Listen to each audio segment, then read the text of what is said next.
Blinken addressed the Iran nuclear deal, saying rejoining the agreement is still a long way away and that Israel would be consulted before the U.S. moves forward. He responded no when asked if Israel is a racist state, adding that Jerusalem is the capital and that Biden intends to keep the U.S. embassy there. Further east on Afghanistan, Blinken remained open to the idea of continuing U.S. peace efforts with the Taliban, saying a deal should absolutely be conditions-based. On the topic of North Korea, Blinken said the incoming administration will review current U.S. policy and consider providing aid to the country. Fox's Trey Yingst in the Middle East Bureau, just hours after he accused China of genocide over its treatment of the country's ethnic Muslims, China has imposed sanctions against former Secretary of State Mike Pompeo, prohibiting him and 27 other individuals from entering mainland China, Hong Kong, and Macau. A settlement in a case involving a major poultry producer. Tyson Foods has agreed to settle all claims involving an antitrust investigation into its broiler chicken business and will pay more than $221 million. 3 groups of plaintiffs accused it of illegally conspiring to inflate chicken prices by restricting production or using inside information on supply and demand. Separately, Tyson recently agreed to settle antitrust claims by purchasers who bought chickens from the company. We have some good news. The indictments against Ross Ulbricht in the District of Maryland were dismissed with prejudice, meaning they can never be refiled. This is especially good because those indictments contain the only charge ever made that Ross engaged in murder for hire. This was a serious allegation that Ross Ulbricht denies. It was never prosecuted or ruled on by a jury, but was trumpeted by the federal government and the media as if it were proven fact. The Maryland court held these indictments for almost 5 years, poisoning Ross's case and leaving him under a cloud of unproven allegations. As explained in Ross's appeal to the Supreme Court, the fact that the judge used these allegations to give Ross a draconian sentence of double life without parole violated his Sixth Amendment right to a jury trial. Judges are required to issue sentences based on convictions decided by a jury, not unproven allegations never even charged at trial. Although this is a positive development, the dropped indictment will not set Ross free. Now, a presidential pardon is Ross's only hope of freedom. Sign the petition at freeross.org. freeross.org. The Princeton Medical Institute has found that the most common deathbed regret, more than losing contact with family or spending too much time at the office, is never having sprayed a fire extinguisher all over the place. Similar themes emerged in our interviews with dying patients. Some wished that they'd taken more risks. Others wished that they'd lived a life truer to their dreams. But almost every single person surveyed, regardless of their age or circumstance, said that their most significant regret was never having grabbed a fire extinguisher off a wall and blasted it around a room until it ran out of foam. I've lived a good life. I was a nurse for 32 years. I have 3 beautiful children, but I've never smashed my elbow into a glass case, grabbed a fire extinguisher, and gone whoosh over everything. This is the Onion News Network.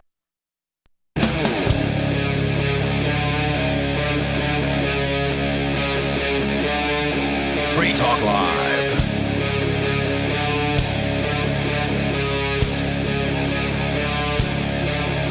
Free Talk Live. It is, in fact, Free Talk Live, and you may call in, talk about whatever you'd like. You're free to, in fact. It's Mark with you. And Aria.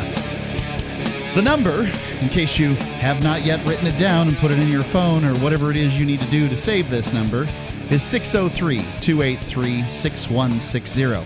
Please save me and just go ahead and write it down because I haven't yet learned it. I have to look at it as I rattle it off here. I can rattle off the old number just off the top of my head, but the new number I don't have. I'm just pleased that, you got it right on the first time. I think Ian and I both, the first night, we messed it up at least once or twice. Well, this isn't my first show hosting since we've changed over.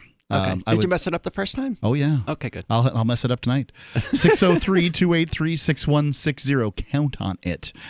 Speaking of Ian, for those that are, care, I talked to him earlier in the day. He was in Arkansas. So my favorite was I called him early in the morning when I got up. Don't you wake up at like 6 a.m.? No, sometimes. But no, okay. This morning was, I think, 7:45. Okay. Still well before Ian was up, probably. No, he was on the road. He drove straight through. So, apparently he landed somewhere around 10 p.m. and they started driving. The person he's driving with is in Texas. And he's like, we're still in Texas. And Texas is a big state. Whoa, it is big. Yes, it sure is. You take, I think it's Route 10 across Texas, and it just never seems to stop. I don't know. I used I-40 when I crossed Texas. So you just went across the top of the Panhandle. Yeah. The weather was, it was the most Texan weather I've ever seen, though. Woman, it's just clear, and then you see just this wall of black clouds ahead of you, and then it's clear again. It was an intense experience because, that's where the tornadoes happen. Yeah, I was like, oh, I'm about to have a really bad night. Interstate 40 really is where the tornadoes happen. You should get that bumper sticker while you're there. Anyway, he'll be back at some point in the relatively near future. I don't know when. I know I'm slated to be on from now until Sunday, and I'm fine with that.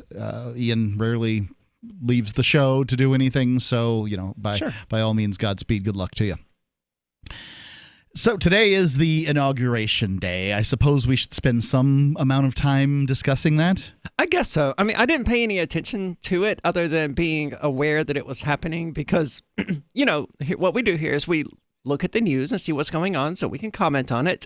But all of the news today is just about the inauguration and various people's takes on it. And I'm just like, yeah, you coronated a new king, and that's pretty much it. I can tell you, so I had to pop in and out of my car several times today. I actually turned the radio off of NPR at some point because, and there aren't a lot of choices for radio shows here in Little Keene, New Hampshire. You get either the commercial stuff, which is Howie Ka, who, on commercial radio, or you get NPR. And basically NPR just could not stop lavishing praise on the new administration. So I'll rattle it off to you here real quick. Donald Trump didn't go to the inauguration of Joe Biden. He gave out. I knew that. He gave out some pardons early in the morning.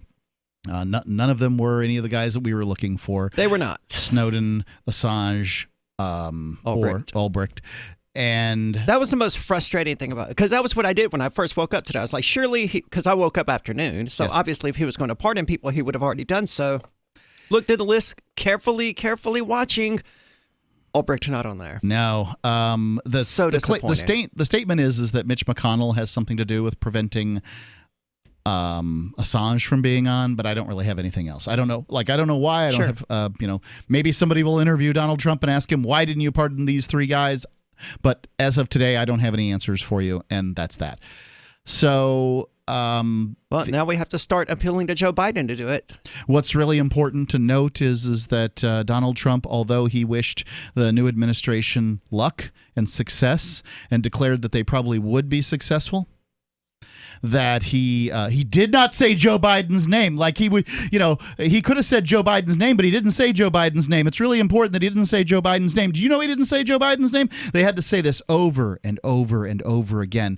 It's like a bunch of 17-year-olds were turned loose on NPR today. Frankly, it's been that way for the last 6 months, and I'm about ready to stop sending them money. Because I do believe that if you listen to commercial-free radio or whatever, or very few commercials, they've got sponsors, whatever. Sure. But they're listener-funded. They operate that way. I think you should pay for what you listen to. I'm about ready. I stopped listening for about 6 months prior to the election, and I'm about ready to stop again because this is just sickening.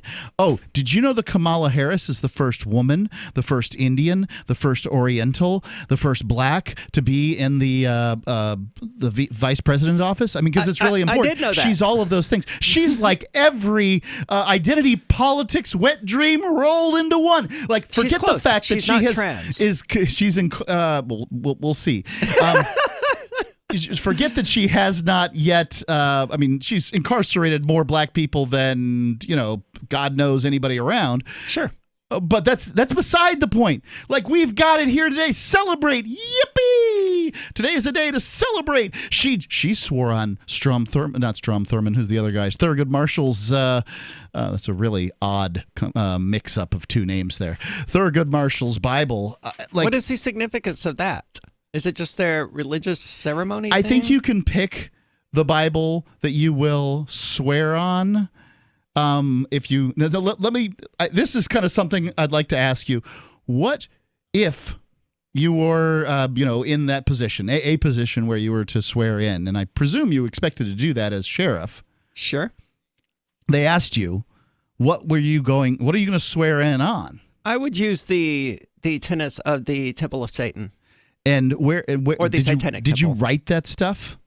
I didn't write that one. Okay. So this is Anton LaVey's crap? Yes. Okay. I did read way back in the day his little book, The Satanic Bible, which is like, we're not really Satanists and I like blue cheese dressing. Like, there's nothing to this. I really hate it. Well, these 7 tenets of Satanism are actually pretty good. I mean, they're very libertarian at heart. Okay, I'll take your word for it. Did you want to go over those at some point? Sure, I can pull them up now. Oh, no, we'll go over it later if you don't have them ready to go. I will say that I did know that Kamala Harris was the first woman, the first African American, the first Asian to ever be vice president, because I found this opinion piece from this absolutely insane writer who is just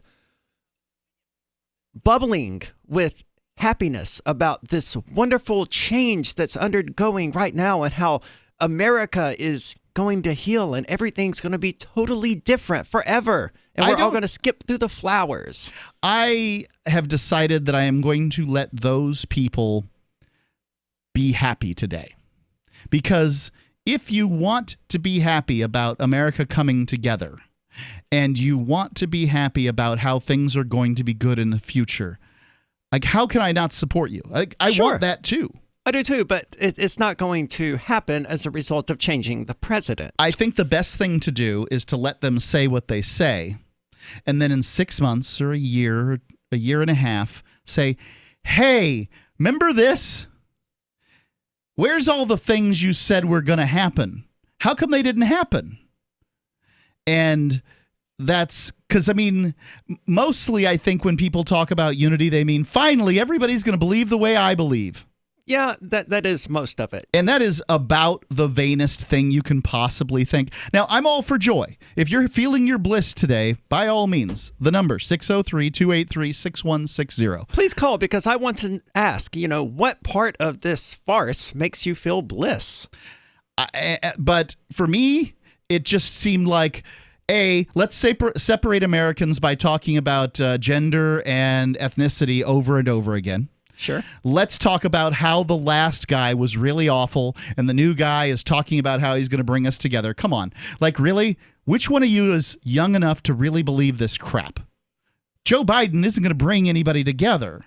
No. He didn't. Joe Biden's been in office for 45 years. If he was going to bring anyone together, he would have done it already. Well, the president isn't capable of bringing people together. Actually, he's the one who's best capable, in my opinion. Because he shouldn't have actually any real power. Shouldn't. I agree. 603-283-6160, Free Talk Live, 603-283-6160, as in freedom.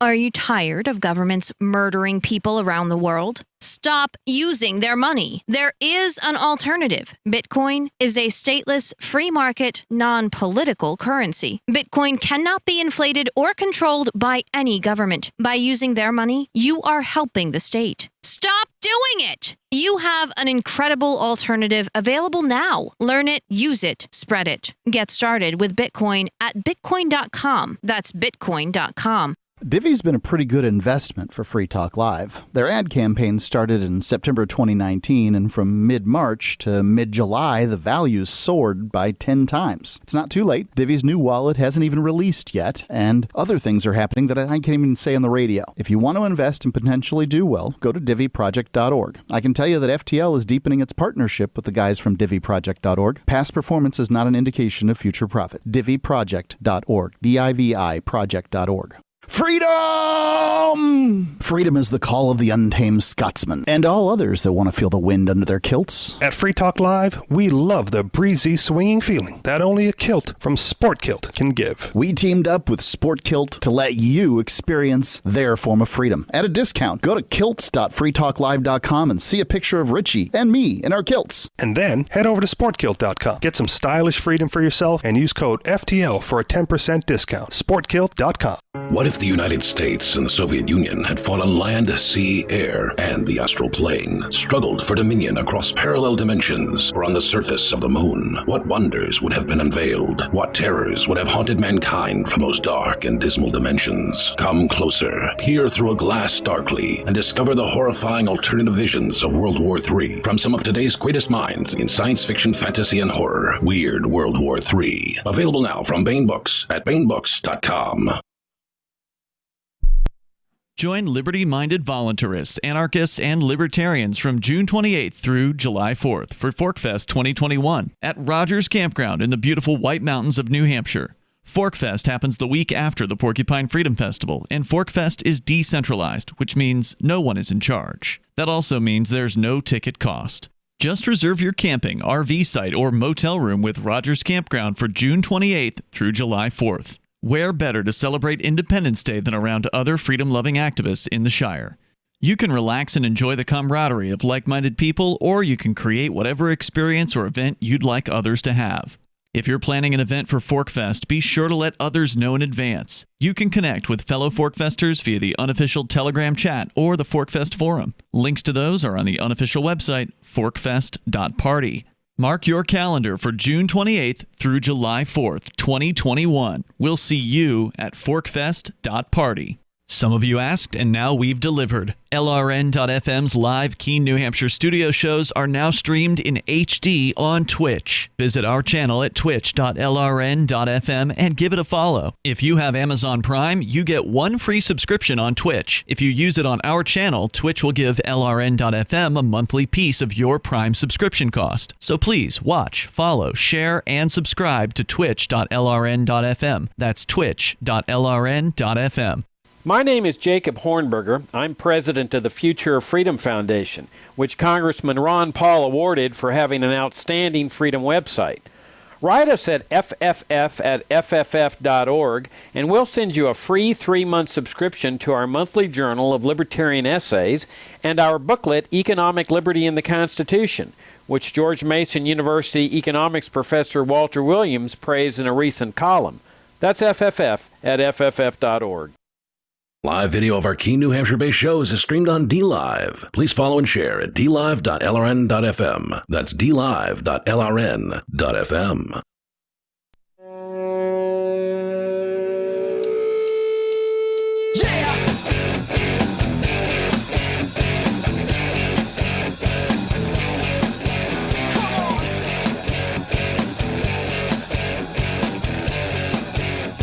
Free Talk Live.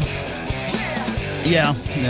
Number's 603-283-6160. You can call in and talk about whatever you want to talk about. We're talking about the inauguration. The coronation of the new king. Yeah. So mostly I don't care, and I'm a little frustrated that NPR wouldn't shut up about it. I mean, it's kind of it must be a low news day because that's all that we talked about. I don't care, but part of me would rather have... Well, I mean, if I had to choose between the two, I would rather Trump still be president. Really? Over Biden. Okay. But defend that statement.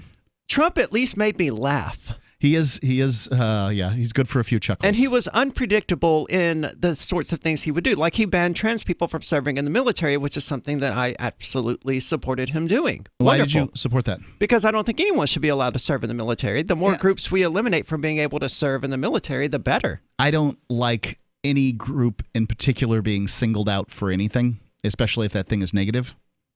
But this is a positive development. It's like, hey, you can't go die for oil interests and for Halliburton. We're not going to let you do that anymore. I have a hard time being upset about that. Have a hard time being upset is a different statement than I'm glad that he did it. I am glad that he did it. Okay. It means fewer trans people, or fewer people in general, are going to go overseas and die for corporate masters.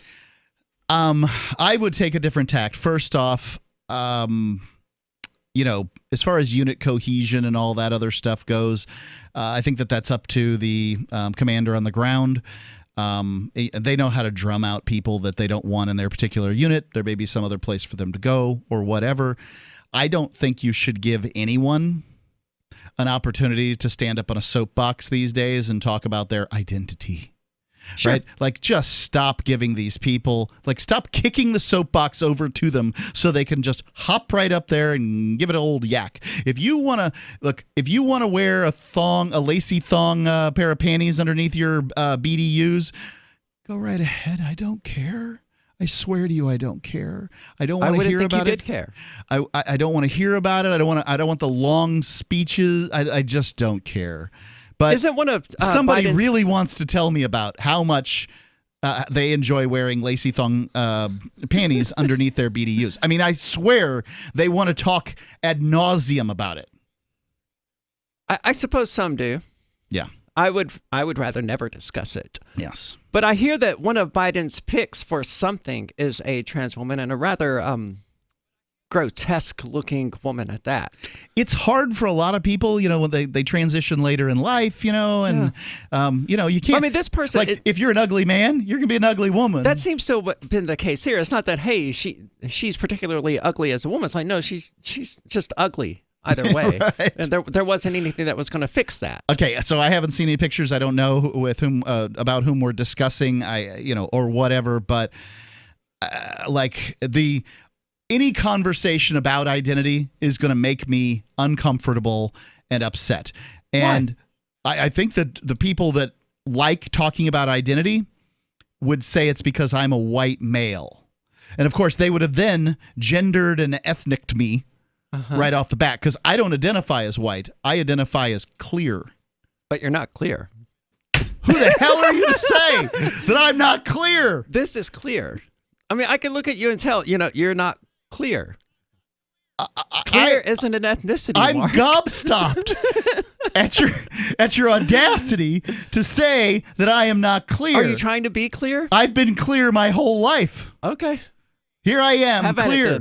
You can't see how many fingers I'm holding up behind my head. I can't, but hey, if you say I can, I'll roll with it for the sake of honoring your. That's what's wrong with preference. This world is people keep on just go ahead and roll with whatever the hell people say.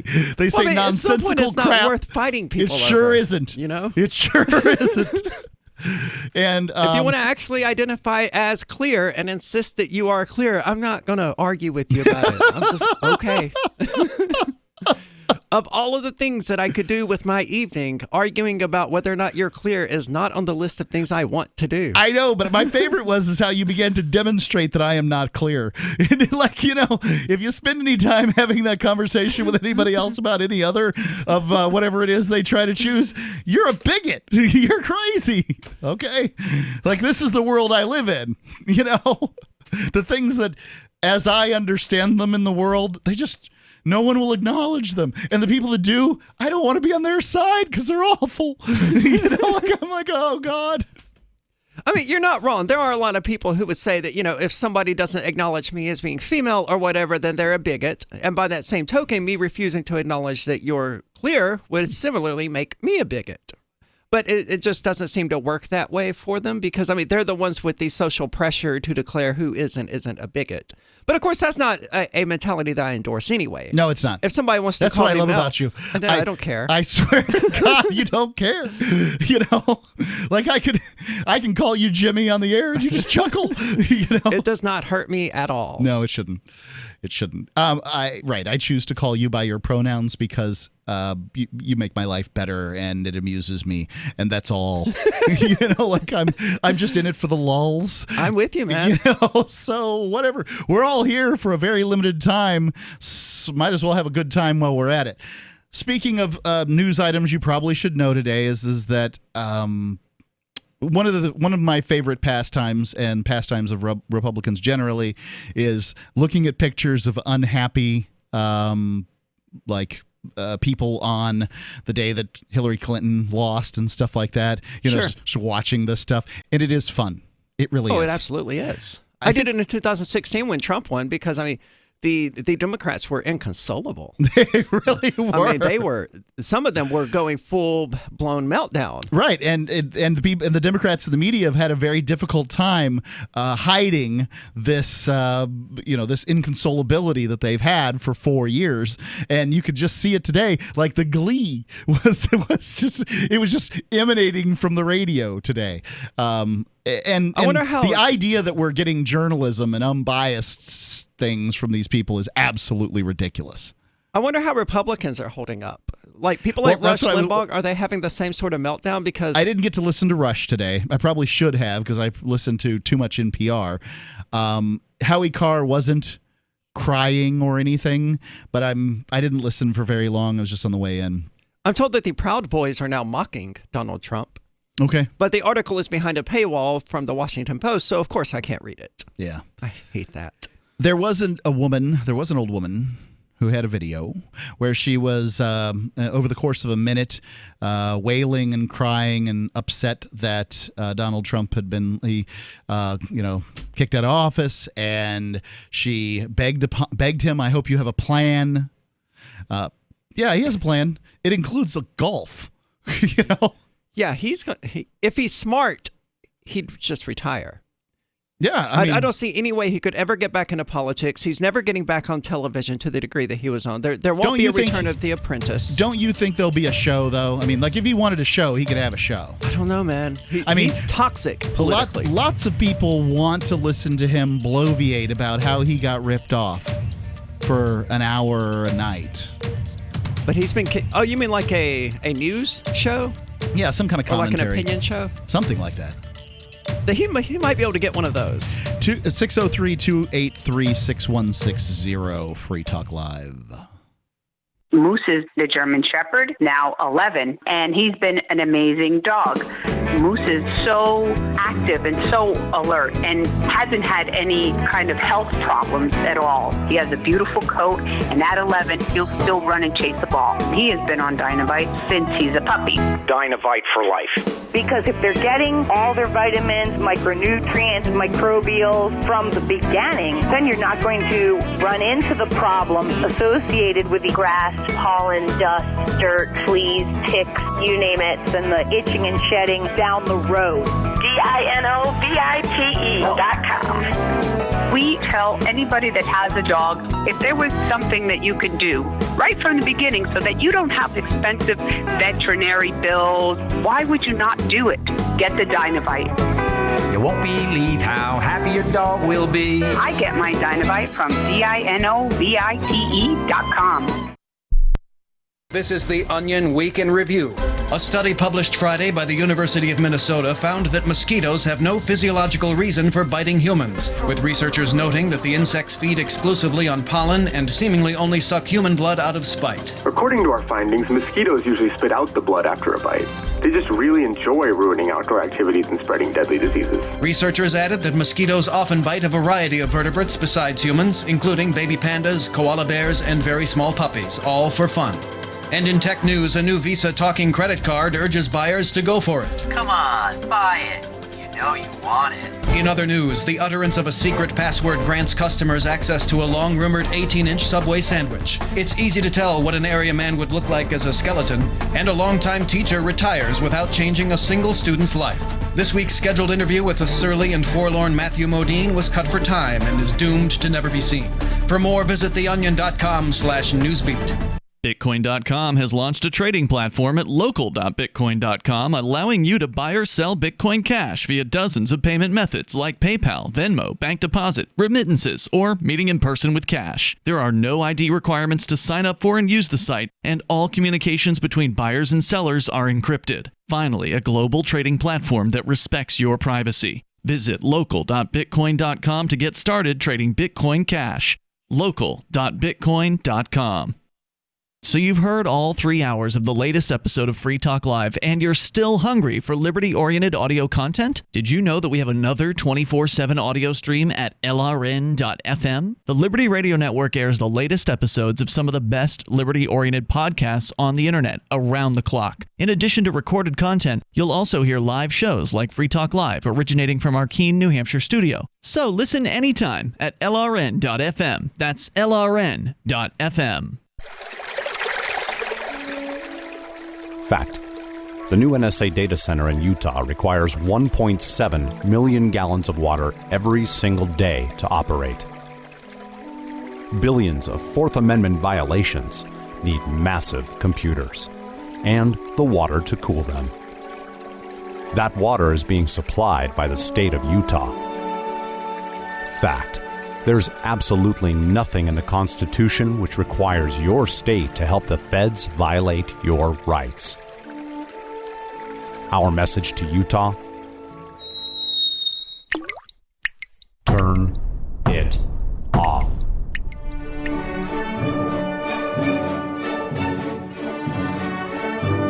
No water equals no NSA data center. Visit offnow.org.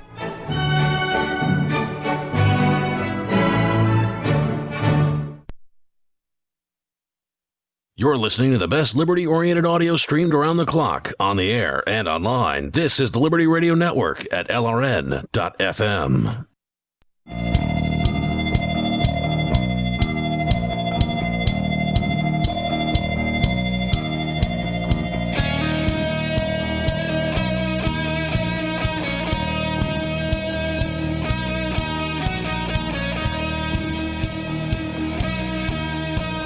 Free Talk Live. Call in, talk about whatever's on your mind. That's what we do around here. That's what we do 3 hours a night, every night. Yep. 7 days a week. And we're generally pretty good at it. Yeah, most weeks of the year. I mean, there are weeks of the year we're not doing it, but we tell you right off the bat that we're not doing it. So. Like during Fork Fest. Yeah. Which is coming up. Well, yeah. It's less than half a year away at this point. Right. So what is it? Basically the week of before July 4th? June the 28th through July the 4th at Rogers Campground. In the beautiful White Mountains of New Hampshire. Yeah, if you want to learn more about it, visit forkfest.party. That's forkfest.party. Yes. And that's the unofficial website because nothing's official at Forkfest. If you want to do anything exciting there, I don't know, put on a marionette show or show kids how to split wood with a maul. I don't care. Go ahead. Do it. You'll get an audience. I swear. People will come by. And by the way, you're not wrong. Whenever you're trying to split wood with a maul, somebody will come by and tell you how to do it better. I mean, it's a great way to get advice. Sounds like an interesting experiment. Do a little work, and you'll get a little advice. Yeah. Forkfest.party. I wouldn't want to split wood, though. Why not? I don't really do physical labor. Well, that's how you stay healthy. I do not need assistance staying healthy. I exercise, but that's not physical labor. This is exercise. Well, then you get something done and exercise at the same time. Sure. All right. Let's go to the phones. Ridley calling in from New Hampshire. The other one. Wrong button. Ridley, you're on Free Talk Live.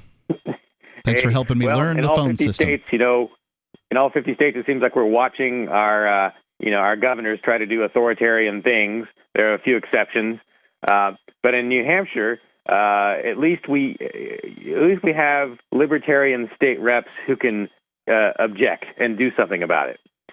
And in this case, what's happening is the governor has nominated his authoritarian attorney general to be on the Supreme Court. And a Free Stater state rep, Leah Cushman, has put out a call for people to submit testimony as to how the attorney general has hurt them and try to keep him from getting to the Supreme Court. This is Thursday. I guess it's an executive council meeting on Thursday, so tomorrow. I hope she's successful with this effort. Yeah, of course, she's not the only one. There's a lot else going on. If you go to reopening.com, there are details there on the testimony process or what you can do. Right. So is this like a Zoom meeting where everybody gets to talk if they, raise their hand or something? I don't know. It's probably a combination. I tried to go to an executive council meeting in November, and that's a whole other story. But that was in person. It was at a military base. Actually, the military confronted me for trying to film and then called the police on me. Sounds like the military. It's funny. The military would call the police on you. I mean, aren't you the organization with the biggest guns? The police were just kind of, why are we here? Well, yeah, it's really kind of silly. I mean, if you're either able to, see what your government's doing or you're not. And I guess the military guys probably just aren't used to people with cameras running around their base, and that makes sense. They probably shouldn't have had the meeting on a military base to begin with. I can totally see you don't want some Chinese spy going in there and taking video of your missiles and airplanes and stuff like that. But yeah, maybe they shouldn't have had an executive council meeting. Yeah, I'm afraid I don't know any Chinese. Nor do I. Tragically, though, I don't expect this effort to be successful because Sununu loves this attorney general. They've been working together closely through all of this crap. Yeah. I've actually interacted with the attorney general 3 times in person, and he always either, I'll ask him a question and he just pretends like I'm not there, or he says, call my office. Sounds like a politician.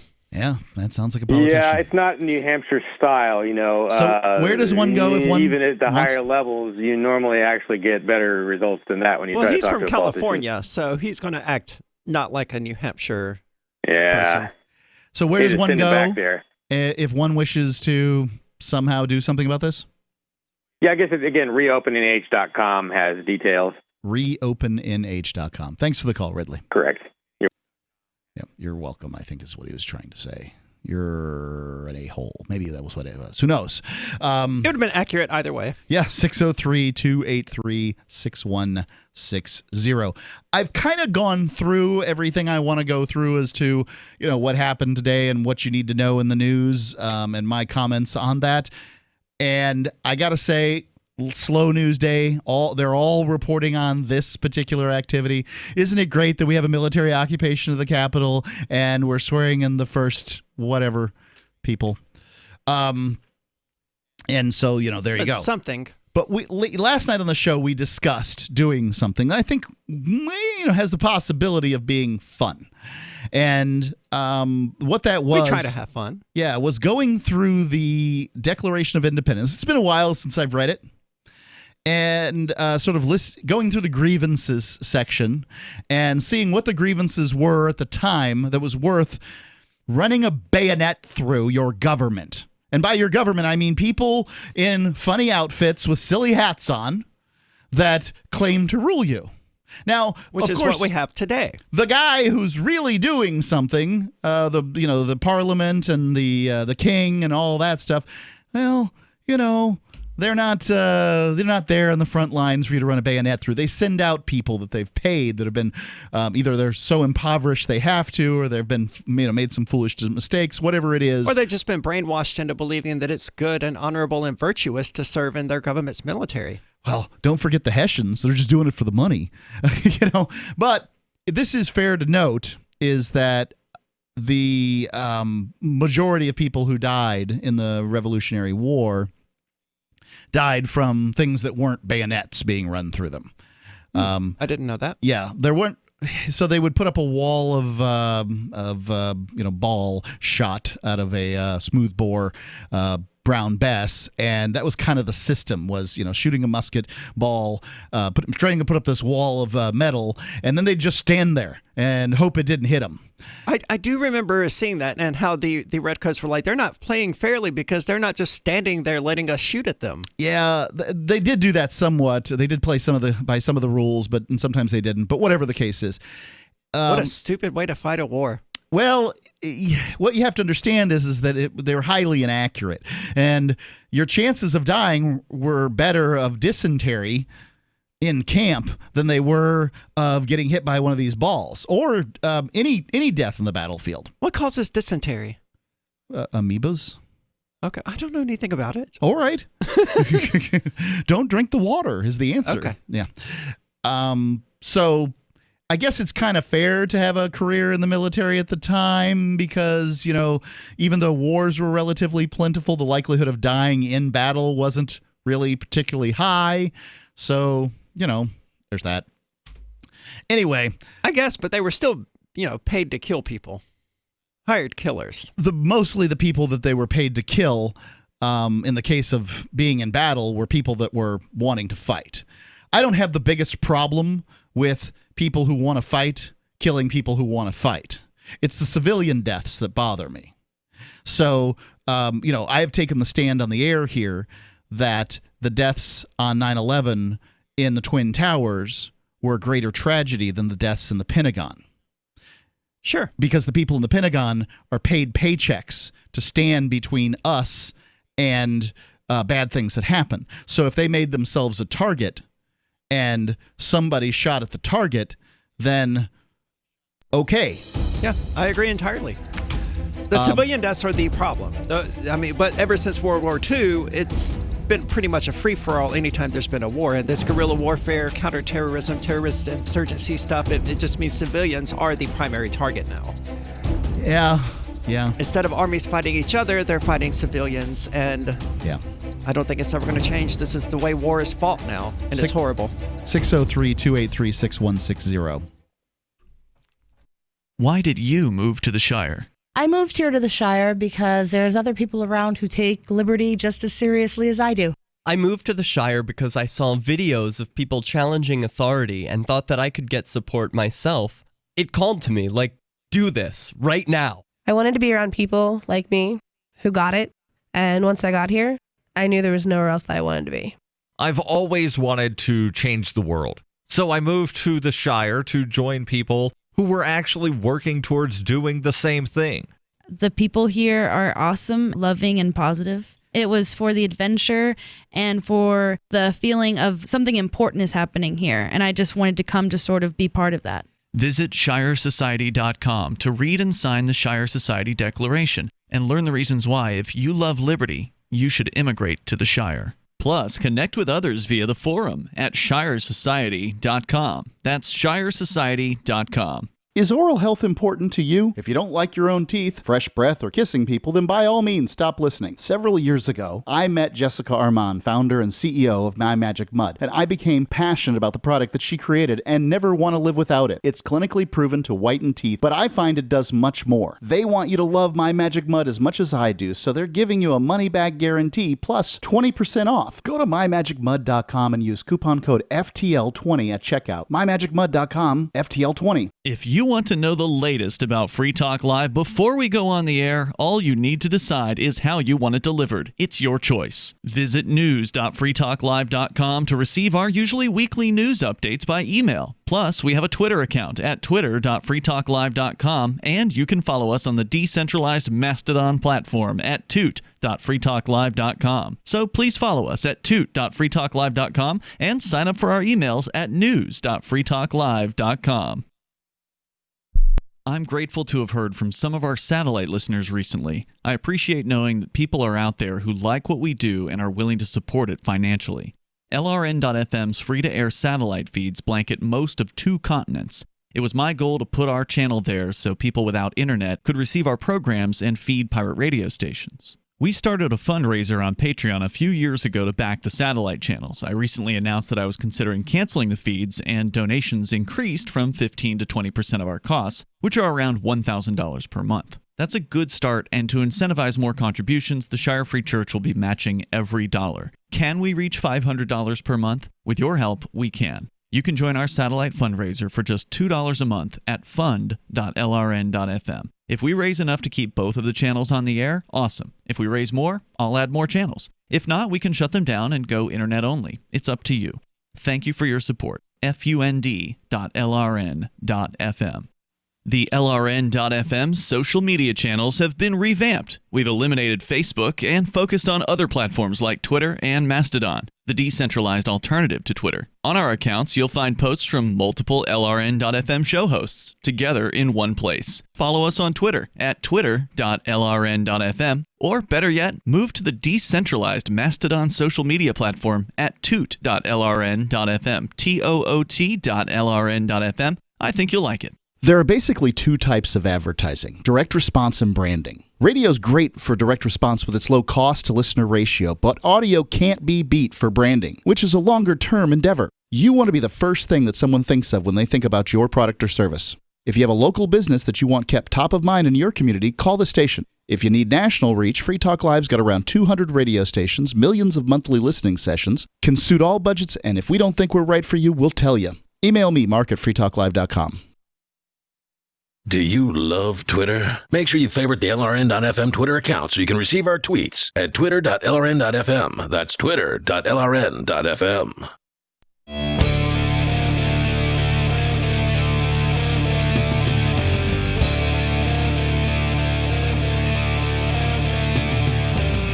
Free Talk Live. Call in, talk about whatever's on your mind. The number is 603-283-6160. Mark with you. And Aria. What our big plan is for this inauguration episode is to read the Declaration of Independence and go through the grievances and compare them to, say, grievances that we might have today. Sure. There actually was a Declaration of Independence here in New Hampshire that was signed recently. I think, yes. I don't remember the people. NHExit doing this at NHExit something? No, I'd have to look it up, or I could probably find the information again, but I don't remember exactly what group is responsible for it. But yeah, they basically handed a Declaration of Independence to the Attorney General's office. I love that. And I think they attempted to do it to the governor as well. Where can I find it? Basically, you're fired. We read it here on the air 2 or 3 weeks ago. I understand, but give me some general idea. You don't have to look it up. Just give me, I have things called search engines, and I just type in keywords.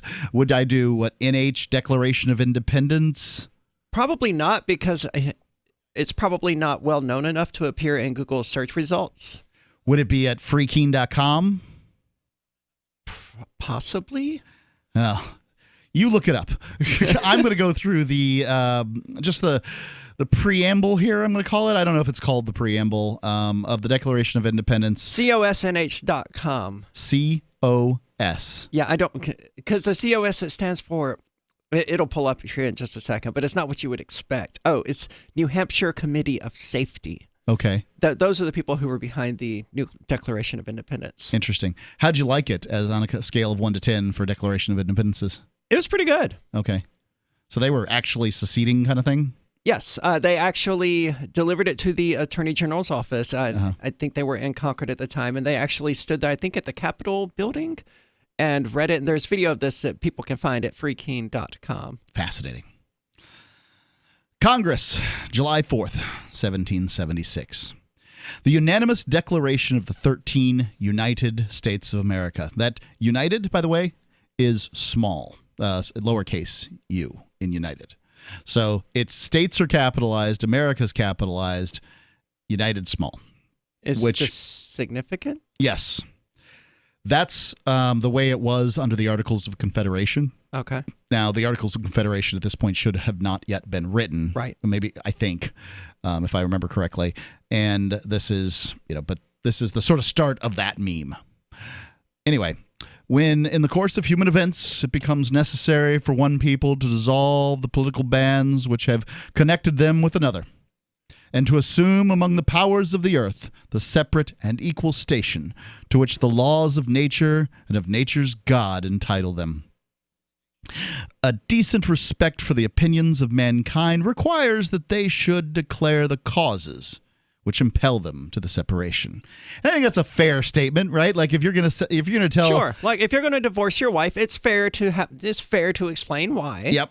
If you're going to divorce your government, it's fair to explain why. Now, I think that the what's amazing about this document is that they were successful, and mind you, only by sheer luck and audacity were they successful. It just happened they had to a be. huge logistics advantage. They did. The British were way over there across an ocean during the 18th century. And they had none of the weapons that the British had. The Navy completely outclassed them. Well, they didn't need a Navy. And the Navy didn't help the British any. They could shell certain locations if they wished. Sure. But just move further inland. Problem solved. Likely without the French and the Russians, this wouldn't have worked anyway. There's a whole bunch of... That's the thing that most Americans don't even know, is that Russia said, hey, anybody who interferes with this, we're going to fight you.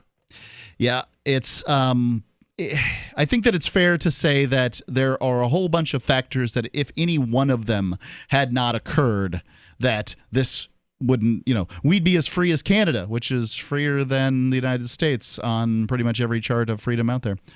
So, there you go. I've always found it interesting how the settlers who first came here, who didn't come here to set up a British colony, still ended up being British subjects, even though they came here to get away from Britain. At what point did it become, hey, we're just living here trying to do our own thing, to know your colonies of the British?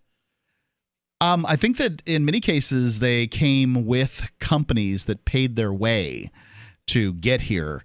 And if somebody, I mean, you're under their thumb if you do so. Remember that at the time of the Declaration of Independence through the basically 1815, 85% of Americans were in poverty.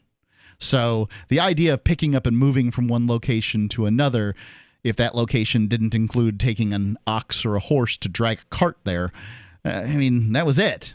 You couldn't get there. You weren't going to get on a boat and just go. There wasn't really much of a demand to impress people on boat, to have people go on boats for, just the trip across.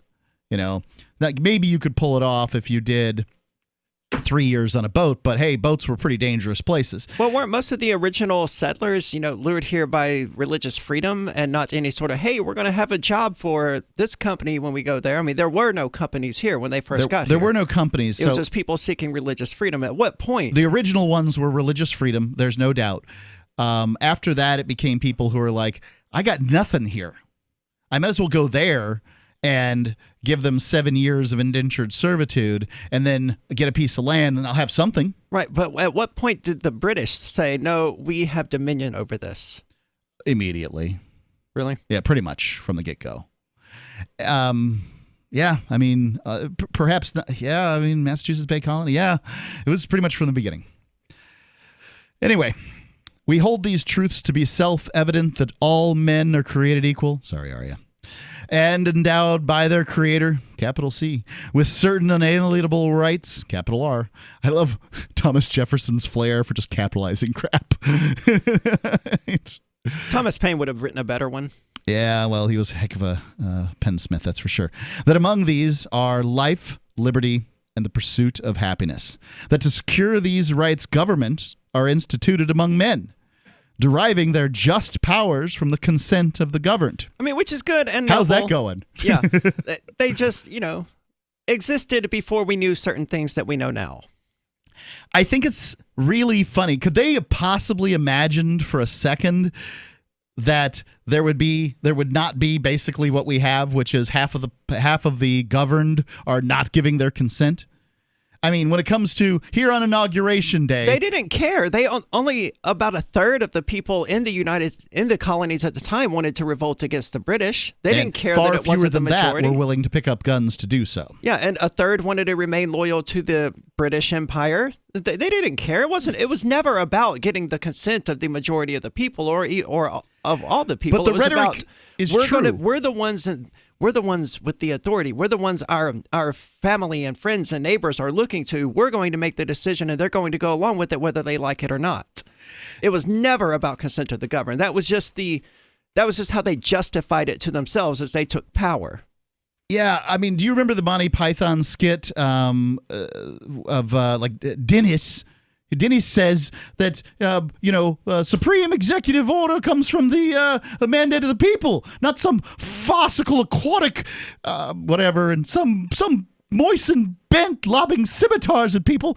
I can't remember the thing off the top of my head. It doesn't sound like you remember any of this. I do not. Okay, well, it exists, and I'm gonna. Monty Python and the Holy Grail is the only Monty Python I've ever been exposed to. That's it. Dennis from Monty Python. I was super high then, Mark. Well, I don't know what to tell you. I was like 22 then and baked.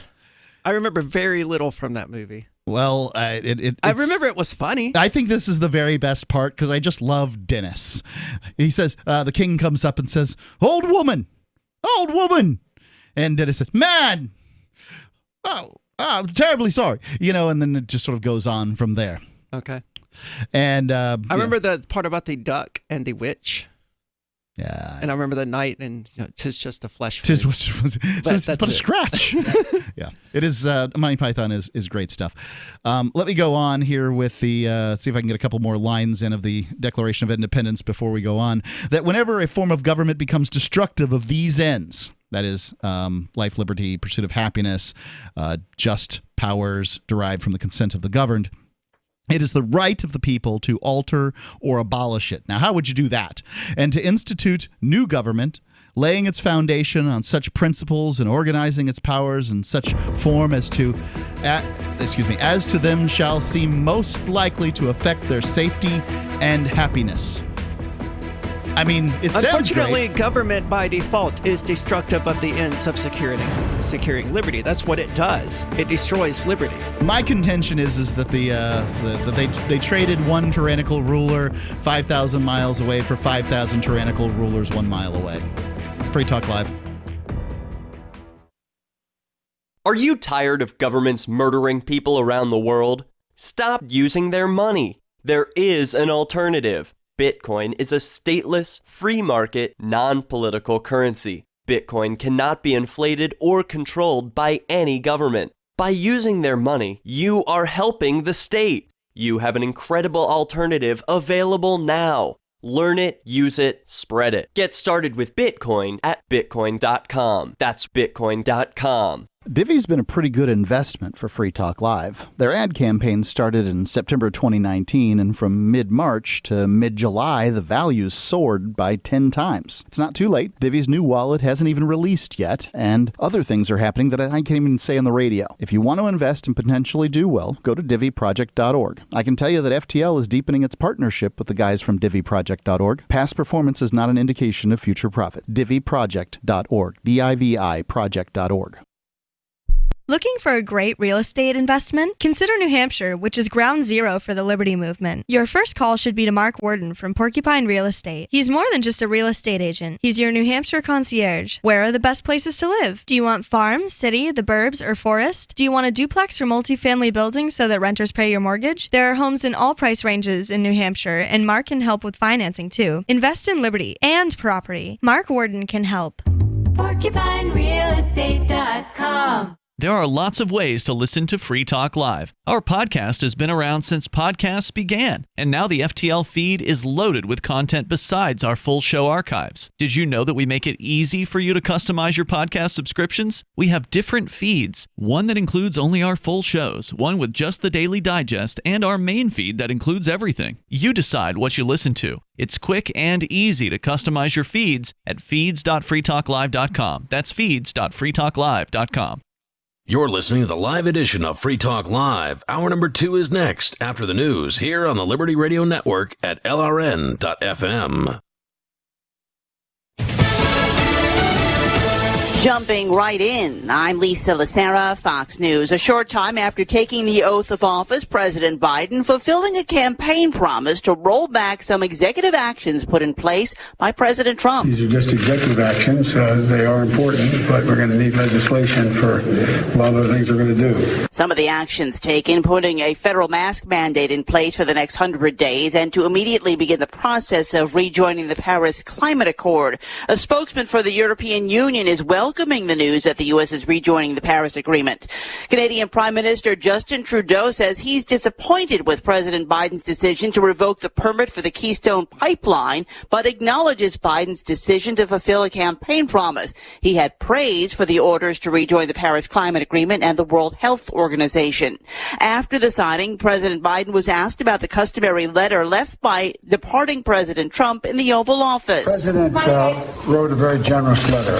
It's because it was private. I will not talk about it until I talk to him, but it was generous. Last night in a video, now former President Trump wished the new administration well, but did not mention President Biden by name. He did not attend today's inauguration.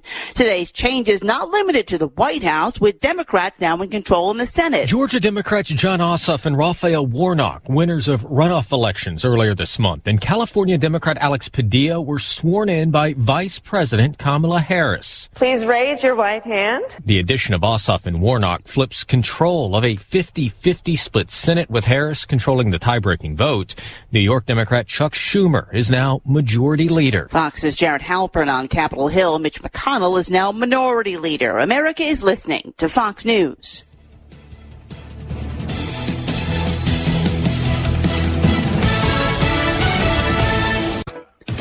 Good oral care habits keep you healthy. That means brushing your teeth for 2 minutes twice a day and replacing your bristles every 3 months. Quip, creators of the Quip electric toothbrush, makes it simple. with a sleek design you'll want to use every day and timed sonic vibrations to guide your routine. Plus, Quip delivers a fresh brush head, floss refill, and toothpaste every 3 months when you need them. Set start at $25. Get your first refill free at getquip.com/newsbrief. A longtime civil servant is expected to take over the Justice Department as acting Attorney General. Monty Wilkinson has been overseeing human resources, security planning, and the library at the Department of Justice, but has been chosen to serve as the acting Attorney General in the Biden administration. He will head up the DOJ until Merrick Garland, who is Biden's pick for Attorney General, can go through the Senate confirmation hearing process. The New York Times reports that John Carlin is expected to become the acting Deputy Attorney General once Lisa Monaco, the Biden administration's pick for Deputy Attorney General, is sworn in. Carlin is expected to become her top deputy. Tanya J. Powers, Fox News. Iran calling for action and not just words shortly after President Biden was sworn in. The foreign ministry spokesman tweeting, "The world knows that only the U.S. can fix itself in practice, not just words."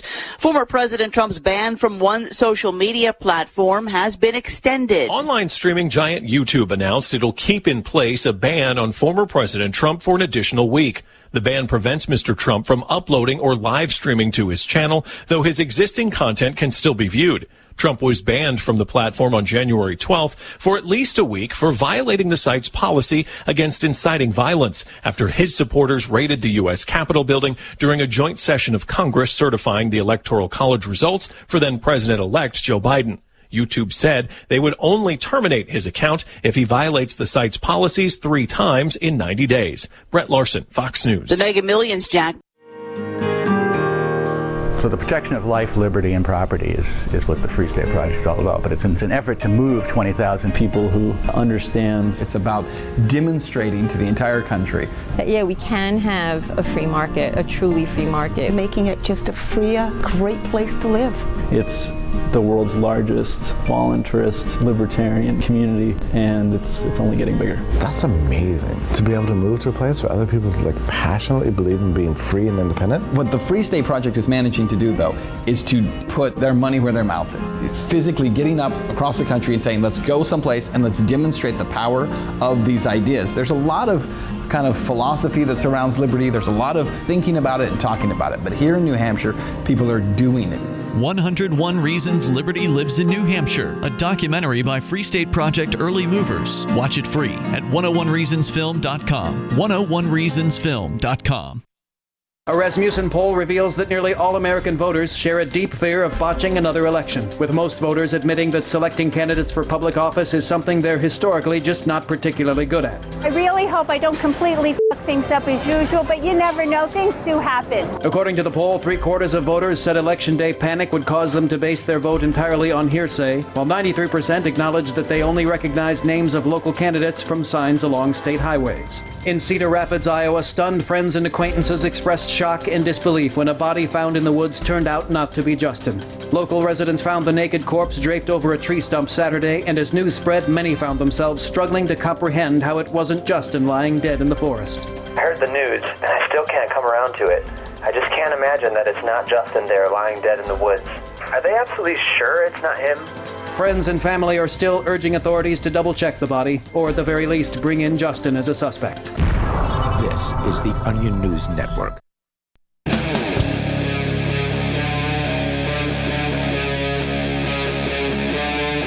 Free Talk Live.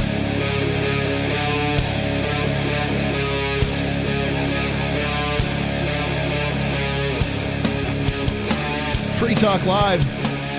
Kicking off the second hour here. Like I said, you can call in and talk about what you want. 603-283-6160. Love to have a call. That's what we do. It's Mark with you. And Aria. So we're reading the Declaration of Independence on this inauguration show.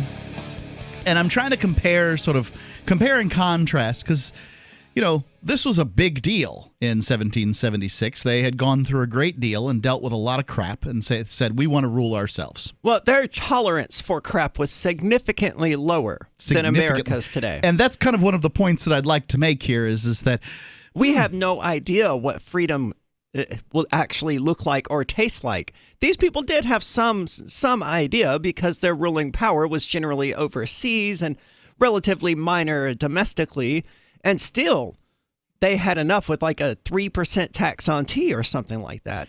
Yeah, there's significantly more to it than that. But yes, I mean, it's worth pointing out. Yeah. Yeah. And we're looking at 25% taxes on marijuana and things like that, going, yeah, that's okay. It's not too bad. It's better than not having marijuana, I suppose, right? I mean, that's the idea. But if we did this, if we declared our independence from the government and, kicked them out. Well, that's what they did the other day in New Hampshire. They did. They kicked them out. Well, they told them they're fired. They didn't go home? It didn't seem to work. Yeah. No. I think the only solution here is to just stop obeying. But, I look at it as I'm free anyway.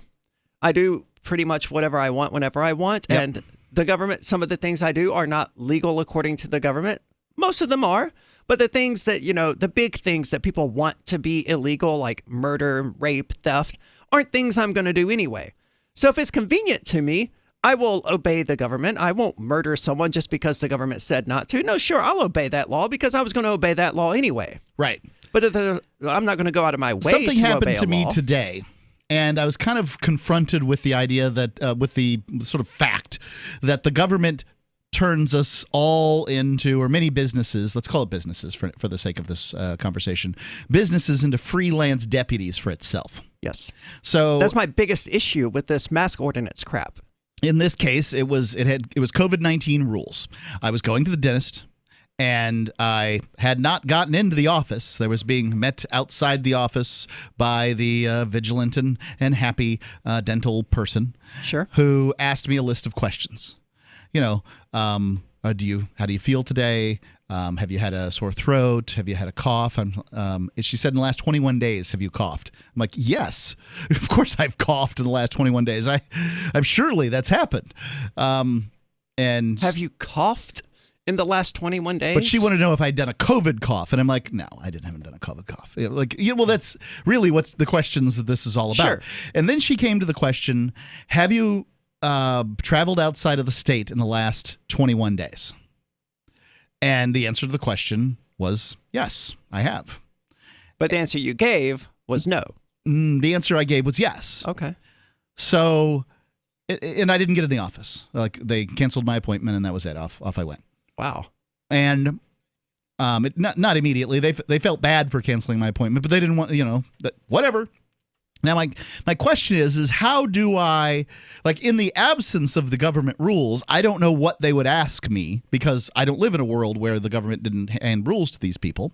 Sure. I don't know what they would ask me so that I would, give whatever answer I would give.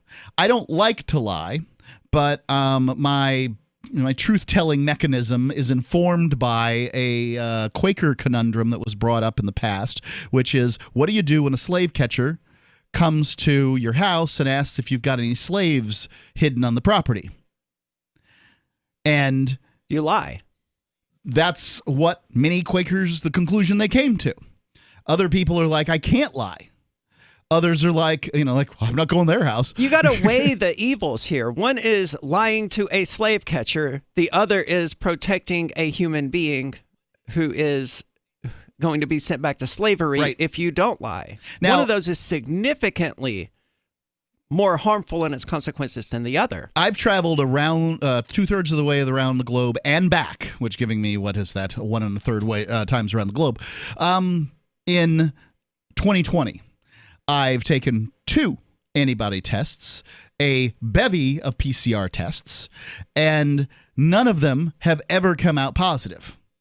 Sure. I have managed to travel the globe on airplanes and not come up positive. And the lady's like, well, but you could. And the last one, by the way, was on the 8th of January, and today is the 20th of January, so 12 days ago. Well, you've seen us here in Keene. We've been socializing more than ever. And yet not a single one of us has gotten sick. We hang out with you, who's flying all around the globe. You haven't gotten sick. None of us have gotten sick. And the whole argument, it's really starting to make it look like all of this is in people's heads. Well, it's not all in people's heads. The chances are good that we're, the chances are good that you're T-cell immune. And that's just that. And nobody talks about it. This is what the doctor talked to me about. I've looked it up on the internet. I read it on an article on it months ago here on Free Talk Live, and you're not hearing about this on the news anywhere. Go ahead, search for T-cell immunity, COVID-19, and read up on it. I'm not a doctor, and I shouldn't be telling you about it, but I can tell you the medical professionals have said that I'm, likely T-cell immune. Whatever that means. It means that I was immune to this disease before it ever existed. Okay. So anyway, but you could have caught it in the last 12 days. I could have, but at this point, we've gotten into the realm of, sorry, you're not coming in, and I'm not going to sit there and argue, Right. either you want my business or you don't want my business, and I'll just go on. I'm only going to be in town a few more days. I can get my teeth cleaned elsewhere. I don't need to pay double in New Hampshire. Sure. And that's what it's like here, by the way. Did you go to the Freedom. Bitcoin accepting dentist? No. Well, that may have been your mistake. This was a periodontist with a specialty. So anyway, let's go to the phones here. We've got Packet Sniffer calling from New Hampshire. Mr. Sniffer, you're on Free Talk Live. I prefer Mrs. Sniffer, Mrs. Sniffer. If that's okay with you. Well, give Mr. Sniffer my best. All right. I was just calling to say that I absolutely agree, because I like hearing my opinions spread across the airwaves. I agree that transgendered should not be in the military, because there's too many good old boys that just want to, they don't want to be near the queers because it might be contagious and they might catch a dick in their mouth. Whoa, gonna have to let you go. Sorry, terribly sorry. There you go. I don't think that that's really the reason. I mean, especially among people that age. The people serving in the military now are like 21, 20, 18, 19. The vast majority of people I've met who are under 25 do not care about whether or not someone is transgender. Because, they've been around it their entire lives. I don't know. This is mostly, the older people, the colonels, the generals, having an issue with it. Okay. I don't know. That would be my guess. What do I know about these things? Well, I have a friend who's in the Air Force right now who joined the Air Force after having been a Marine, and he was the one who filled me in on this. Most people in the military, they legitimately don't care. They just want to know, are you going to have their back when the time comes? Yeah, that's probably what they care about. Yeah. Yeah. I think that if you're sort of taking hormones to make you weaker, that I'm not really interested in that. As a person who might be in the military, and having you have my back, could you not make the unit less able to defend itself while you're part of the unit? Well, how much military strength actually comes from physical strength in the first place? You got to be able to pick these things up. And I've been on hormones for 5 years. I guarantee you I could still pick up and carry whatever military equipment they have. How's that going? Hormones for the last 5 years? I don't know. It just seems like does it seem like a waste of money? Not particularly. What are they supposed to do? Well, because of the age at which I started them, not a whole lot. Okay. But if someone started these when they were 16 or 17, because I don't know, Mark. Because I'm trans, and that's what trans people do. I see. I suppose it's as good a reason as any. What age should somebody be able to make a decision to do this? Do you have an opinion on that? I do. I'd like to hear it. It's a controversial one, so let's hold off on that. 603-283-6160. Free Talk Live, 603-283-6160. Free Talk Live.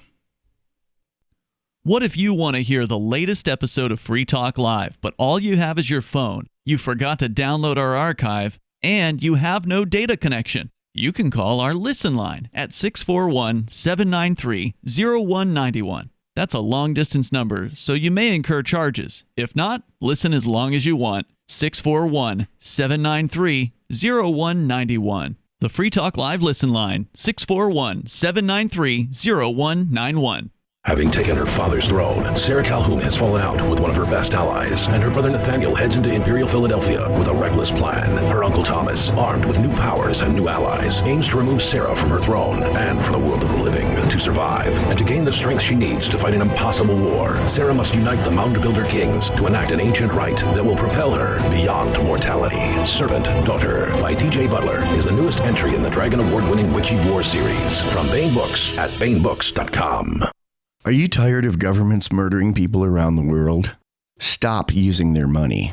There is an alternative. Bitcoin is a stateless free market non-political currency. Bitcoin cannot be inflated or controlled by any government. By using their money, you are helping the state. Stop doing it. You have an incredible alternative available now. Learn it, use it, spread it. Get started with Bitcoin at bitcoin.com. That's bitcoin.com. Divvy's been a pretty good investment for Free Talk Live. Their ad campaign started in September 2019, and from mid-March to mid-July, the values soared by 10 times. It's not too late. Divvy's new wallet hasn't even released yet, and other things are happening that I can't even say on the radio. If you want to invest and potentially do well, go to divvyproject.org. I can tell you that FTL is deepening its partnership with the guys from divvyproject.org. Past performance is not an indication of future profit. divvyproject.org. DIVI project.org. If you're looking for work, there's a piece of paper more important than your resume. It's the cover letter attached if you're snail mailing, or the email to which you attach your resume. Make it 4 short paragraphs. Paragraph 1, say that you're applying for work. The person you're sending to gets a ton of mail about all sorts of things. If you have a password, that's your first sentence. Tom Nelson tells me you and I should meet. Paragraph 2, what you do and how that relates to the opening. Be as specific as possible. Paragraph 3, why you want this particular job. I'm originally from Boston, so I know the market well. I have family and friends in the area, so this would be a homecoming for me. Paragraph 4, unless the job posting stipulates no calls, and I will call you to follow up. Thank you in advance for your time. From survivalspeech.com, I'm Holland Cook. Tired of cancel culture? Sick of mega tech corporations holding an axe over your head? Join the LRN.FM Matrix chat server. It's self-hosted, so no one else can tell us what to do or say. Don't like the existing channels? You can make your own. You can even connect into some of our channels from other Matrix servers. It's federated. For the full LRN.FM Matrix experience, though, you should join our server via the step-by-step instructions at chat.lrn.fm. Chat.lrn.fm. Are you tired of governments murdering people around the world? Stop using their money. There is an alternative. Bitcoin is a stateless, free market, non-political currency. Bitcoin cannot be inflated or controlled by any government. By using their money, you are helping the state. Stop doing it. You have an incredible alternative available now. Learn it, use it, spread it. Get started with Bitcoin at bitcoin.com. That's bitcoin.com.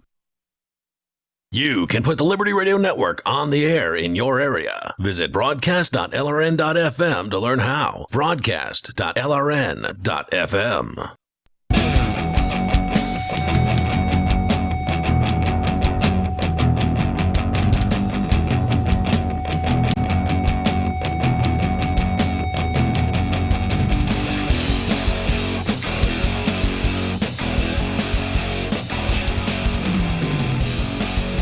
Free Talk Live. Call in, talk about whatever you want to talk about. That's what we do here on Free Talk Live. It's Mark with you. And Aria. Let's go to the phones here in just one moment. But first, I want to tell you about Bitcoin.com. With Bitcoin and other cryptocurrencies being on a bull run over the course of the last 2 months. Does that sound right, Aria? Does that sound an overstatement? Oh, it's been well more than the last 2 months. I mean, we went from But a bull run in crypto is a bull run unlike any other bull run in any other commodity or stock or anything like that. Yeah. I mean, just going up is a bull run in stocks, but crypto has to be flying up, because otherwise people are like, it's not doing anything. It's too stable. It's too volatile. Something. Bitcoin was almost acting like a stable coin for a while in 2020. I mean, it just was not moving from that $7,000 mark. Yep. Or maybe it was $6,000. I don't remember. But then the rest of 2020 happened, and it's now sitting at like 36,000, I think. Causing all of those people who wish they had bought it when it was 10,000. I think it was went down to 34 today. Yeah. If you bought yesterday, then today wasn't so great. but otherwise, still pretty good. Yep. Good time to buy. It's never a bad time to buy because we're nowhere near the cap of what Bitcoin is going to be.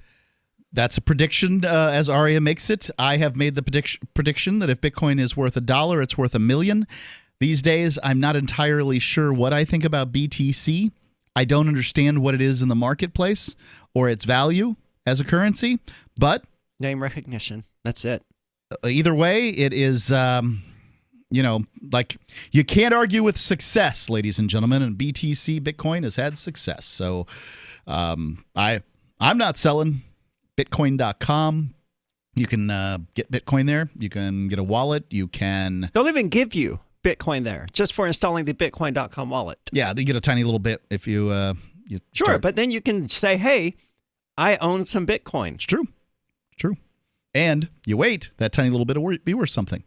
Clearly. Maybe one day you'll be able to buy a hamburger with it. Right. One day you'll be able to buy a Lamborghini with it. It's possible. Let's go to the phones. Got CW calling in K-Talks land. CW, you're on Free Talk Live. Hey, howdy, fellas. I mean, lady and fella. Yeah, I don't know if you guys recall yesterday you're talking about kids being forced to wear masks. I hate the issue of making these kids scared for their lives for some crap-ass virus, you know what I'm saying? Mm-hmm. So, I go to the gas stations, I go to the stores, I never wear a mask. And every time I see these kids with their parents that are fearing for their lives of this fake virus, I'm not going to say it's fake. Okay, it's a virus. But, I just make a point to look at them and just know that not every person is afraid. You don't need to be afraid. Why are they, they're changing the next generations. They're ruining the kids that are, it's ridiculous. It's got to be a traumatizing experience to be raised in this sort of environment that teaches you to be afraid of everyone you see because they might kill you. Can't we kind of look at the differences between, say, millennials and Gen X, millennials and boomers and things like that? You're millennial, right? Yes. Okay. Can you? No, I'm sorry. I was talking to Aria. What are you there, CW? I'm 34 right now. I think that's millennial. I think so. So, did you guys? What was it like? Did you play outside a bunch? Because I can tell you, when I came home from school, I ran in, dropped my backpack at the door, turned, yelled, "Hey!" If my grandmother was home. My mother, of course, worked. I was kind of a latchkey. I had a key, so if my grandmother wasn't there, I could open up the door. But yell, "Hey!" Turn around, bang, door's closed. I'm gone, and I didn't return until the sun went down, the streetlights went on, kind of thing. And that was every single day. Because, who wants a bunch of screaming kids in the house? So out you go. We didn't really have, there wasn't an opportunity to play video games. I did have a video game console, but I had it at my house, not my grandmother's. And, we didn't play video games. We played football and guns, as we called it. And, caught lizards and did all kinds of things with Florida. See, we did both. I did both as a child. Mm-hmm. So plenty of time outdoors, but yeah, I also hung around inside playing video games. Isn't there some point when basically going outside became scary for parents? Oh, never for me. Well, how about after? That's got to be a younger millennial thing. Okay, I don't know. I'm still trying to figure it out. Well, you know what? I'm more likely going to die from lung cancer because I've been smoking since I was 12 years old. I've been drinking beer since I was in my mid-teenage years. Perhaps they shouldn't have let you outside. This is an older millennial thing for sure. You know what I'm saying? The I'm older more likely millennials to die are closer from to something Gen X. that's self-imposed. And the younger millennials, the ones who are like 23, 24, they're closer to the Zoomers. Is that a millennial? Yeah, just barely. Okay. Anyone born before in 2000. So people who are 21, 22 years old now. Okay. Still technically millennials. Even though they don't have anything in common with the ones who were born in 88 or whatever 34 years ago was. CW, thank you for the call. So my son, born in 2008. And I will say that, for one, getting him outside was just hard. He wasn't a kid who wanted to go outside. And there wasn't anybody to play with where we lived. So he just didn't get outside and didn't do a lot of those things. And say when a pork fest or something like that, when he wanted to run off with kids, that first time, I don't know how old he was, 9, 10. Remember, I'm taking the bike at 6 years old and going the next street over. Sure. But whatever the age was, 8, 9, 10, I don't know. It was scary for Laura and I that first go around. And then after that, it turns out everything's fine. So we kind of let him do what he wants.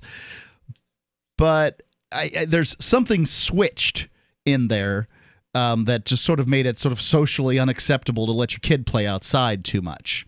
Well, people will call the cops on you. Oh, yeah. That just absolutely is happening. I don't know why. Before we go on, I want to get back to this Declaration of Independence thing. You had said that you were going to tell me what age at which somebody can make a choice to become trans, you being trans yourself. I will say, first of all, I don't know much about puberty blockers, but it's kind of... Is that a drug? Yeah, well, it keeps someone from going through puberty, but time is going to pass either way. And when that time passes, a decision has to be made, whether it's made by nature or a doctor or an overbearing parent or whoever, or the person themselves. A decision is going to be made whether they're going to go through puberty naturally or artificially, and there could be regret on either side of those decisions. You have plenty of trans people who are like, oh, I wish I could have transitioned at a younger age, and plenty who say, hey, I wish I hadn't transitioned. So that possibility of regret is always going to be there, whether you develop naturally or artificially with hormones. So for me, whatever the age the person wants, I say go ahead. There are trans people who wish that they hadn't been transitioned into the other gender? Yes. They're very Why don't rare. they stop? Because of boob growth and things like that. If you take it at a young enough age, you can't really do anything about it. All right. I mean, you're still permanently altering your body just by going through puberty. The question is whether you're going to go through it artificially or naturally, and you risk regret on either side. So just do what you want and live with the consequences that result. I have an opinion too.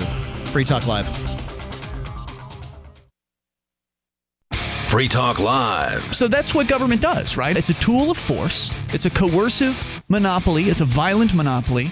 And whoever's in charge gets to wield it for their benefit. They get to promote their views and force them down the throat of everybody else. They get to extract money from everybody and use it to benefit their friends. Let's outlaw democracy instead of outlawing Islam. That would make more sense. Outlawing government would make more sense than trying to ban people from coming to what at one time was the greatest plot of land on the entire earth. I don't know if it can make that. I don't know if it can make that claim anymore. But the evidence is that it cannot claim to be the freest, economically freest country in earth. Because all you have to do is look at the Conservative Heritage Foundation's numbers. And you can go to freetheworld.com, look there too. The fact is, the United States, not the freest country in the world. Sorry. Free Talk Live, 7 nights a week from 7 to 10 Eastern. Live on the Liberty Radio Network at LRN.FM. Is spreading the message of liberty, cryptocurrency, and peace around the globe worth $2 per month to you? As you may already know, in addition to our internet feed, LRN.FM broadcasts on free-to-air satellite across North and Central America, as well as Sub-Saharan Africa. And we've been available on satellite for free 24/7 since 2010. The LRN.FM free-to-air satellite signal is reaching some of the most oppressive regimes in the world, and there's no doubt our ideas are making an impact. You can learn more about the channel's impact by watching the 3-minute video at fund.lrn.fm. If you'd like to help free minds globally with our ideas of liberty, cryptocurrency, and peace, you can donate as little as $2 per month via fund.lrn.fm. You can help us continue and expand our satellite broadcast to multiple continents. Visit fund.lrn.fm today, and thank you for your help. Don't forget to share the link on social media. That's fund.lrn.fm. So you've signed the Shire Society Declaration and are planning your move to New Hampshire to be around more liberty-oriented people. Next, sign up for the Shire Society Forum at forum.shiresociety.com. There are a bunch of people there who are already in the Shire, and they want to meet you. If you're already in the Shire physically, you should also come by the forums. Remember, not everyone uses Facebook. New people are signing up for the Shire Society Forum every month, so drop in and say hello at forum.shiresociety.com. Some of you asked, and now we've delivered. LRN.FM's live Keene, New Hampshire studio shows are now streamed in HD on Twitch. Visit our channel at twitch.lrn.fm and give it a follow. If you have Amazon Prime, you get 1 free subscription on Twitch. If you use it on our channel, Twitch will give LRN.FM a monthly piece of your Prime subscription cost. So please watch, follow, share, and subscribe to twitch.lrn.fm. That's twitch.lrn.fm. Hi, I'm Derek J. To me, an activist's calling is to actively work to advance a cause. The cause for which I work is personal freedom. I believe my life is best when I engage in voluntary interactions and self-government. I reject the idea that anyone else has a higher claim to my life or my body than I do. I see people who call themselves the government as a threat to my personal freedom. I realize you may feel differently, but my relationship with the people who call themselves the government is completely involuntary. If Starbucks used some of its money to drop bombs, I wouldn't shop there. So why would I support the American empire? The empire does not require my consent. Derek J's Victimless Crime Spree. Watch it for free and order the Director's Cut DVD at victimlesscrimespree.com. That's victimlesscrimespree.com. Help get LRN.FM into more ears. Visit promote.lrn.fm for a free bumper sticker, flyers, banners, graphics, and more. Promote.lrn.fm.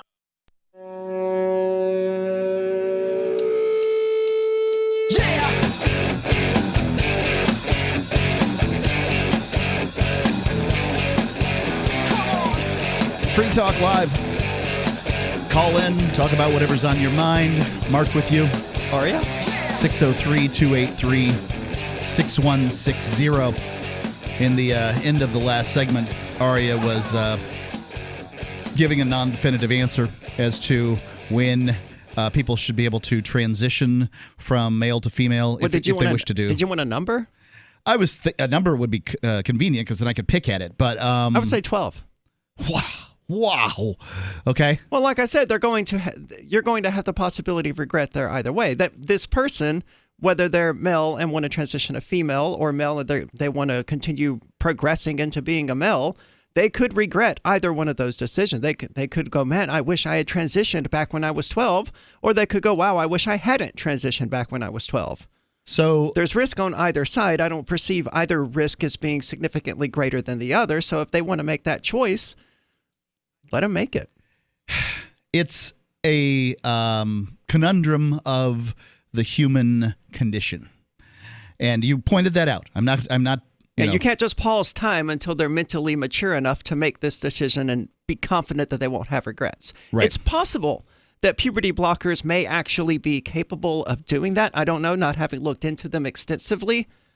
But either way, once they come off of those puberty blockers, if they're 19, 20 years old or whatever, they finally made a decision, their body is not going to progress in the same way as it would have if they had been 13. So there's still the possibility of regret. Wow, I wish I had just transitioned instead of taking puberty blockers for 6 years.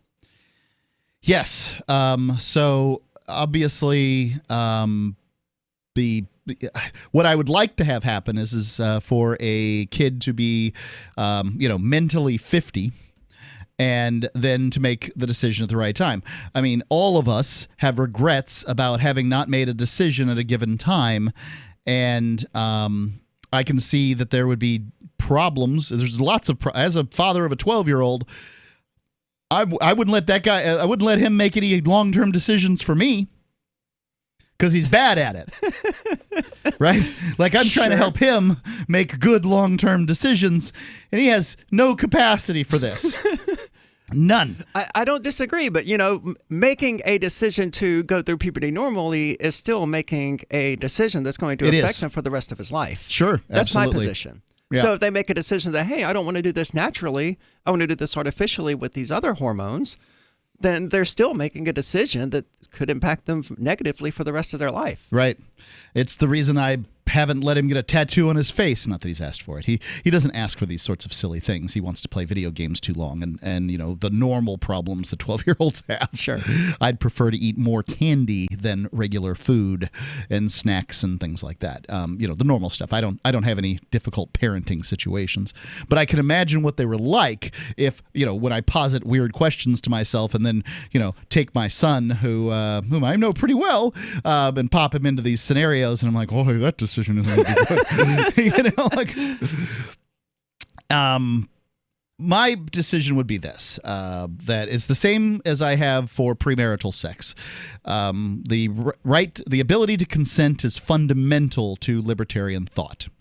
And when you can consent, and I don't care what the consent is, I don't care if it's to seeing a rated R movie or having sex or driving a car, drinking alcohol, smoking cigarettes, whatever the consent is, the ability to consent certainly comes about at some point in a person's maturation. Sure. And we all pick different points to determine when they should be able to do this thing or that thing. And here's my point, is that on this topic and all the others, that when your butt can pay your bills, you are mature and you are an adult. And then you can do those things.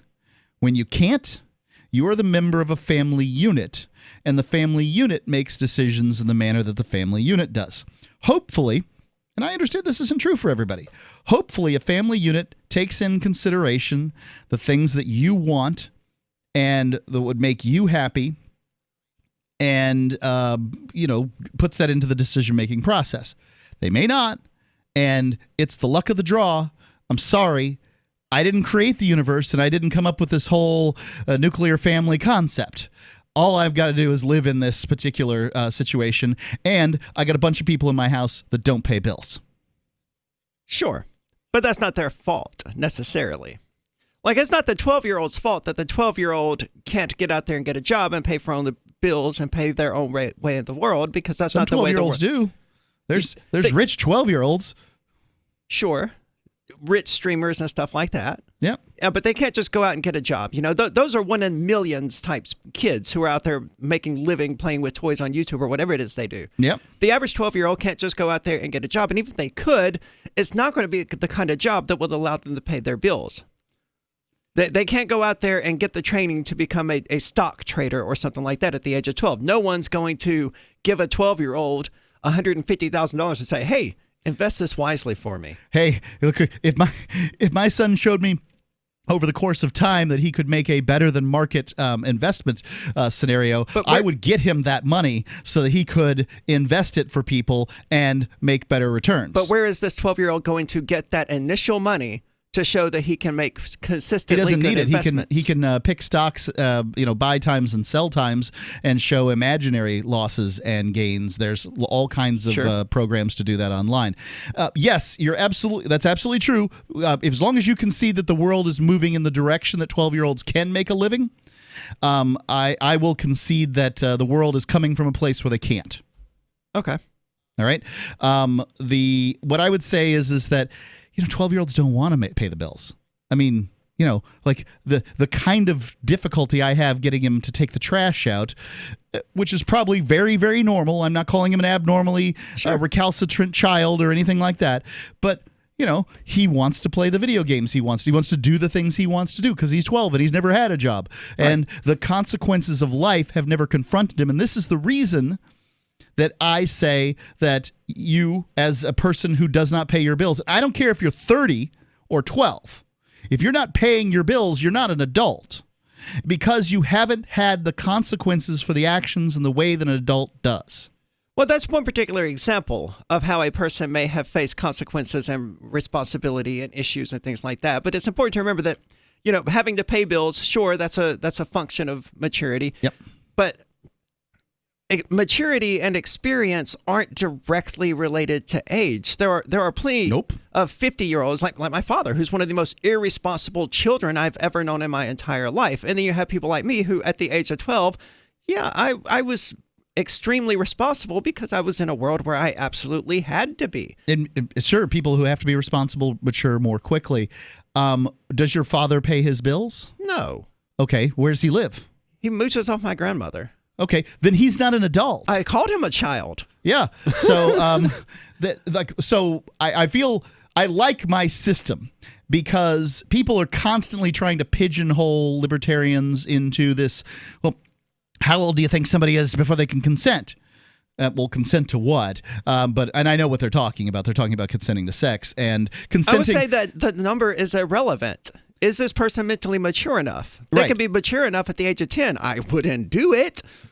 Now, but in theory, that could happen. I'm willing to concede this one particular point, that if an issue was important enough, let's say that Jack wanted to transition from male to female, you know what? I'm not going to do that. It's not fair to bring his name into this particular conversation. Well, let's just say any 12-year-old. My fictitious child. But keep in mind, there are signs. This doesn't just come out of nowhere, right? My family were finding girls' clothes hidden in my room for years before I could ever have hit the age of 12 to transition in the first place. Right. And if I was dealing with that, maybe I'd say no. Maybe I would change my mind after a period of time, and seeing things that are different, whatever the situation is. But if the fictitious child cared enough to move out, was capable of making a decision, and cared enough to move out, then they obviously care about the issue. And then our family can manage to work its way through this problem. But again, I stand by it. You're an adult or you're a child, and it doesn't have to do with age. It has to do with your ability to care for yourself. That's what the distinctive factor of an adult is. 603-283-6160, 603-283-6160, as in freedom. On Free Talk Live, we're bringing people to the ideas of liberty every day. From wrestling superstars like Glenn Jacobs. You guys really are having an impact, I believe. Like I said, a lot of where I am now is due to listening to Free Talk Live. You changed my mind on some very important issues years ago. To random people tuning in on the radio. I was kind of stuck in the left-right paradigm. I heard your show by chance on a Saturday night. From there, I went on, joined the Free State Project, and become an amplifier. So, that's really the reason why I amp is because I know that if it wasn't for you guys being on as many stations as you are, I never would have found the ideas of liberty. Your amp will directly change more lives by getting Free Talk Live in front of people looking for talk radio online and on the air. When you amp Free Talk Live, you get perks like access to the AMP-only Facebook group and AMP podcast. Visit amp.freetalklive.com.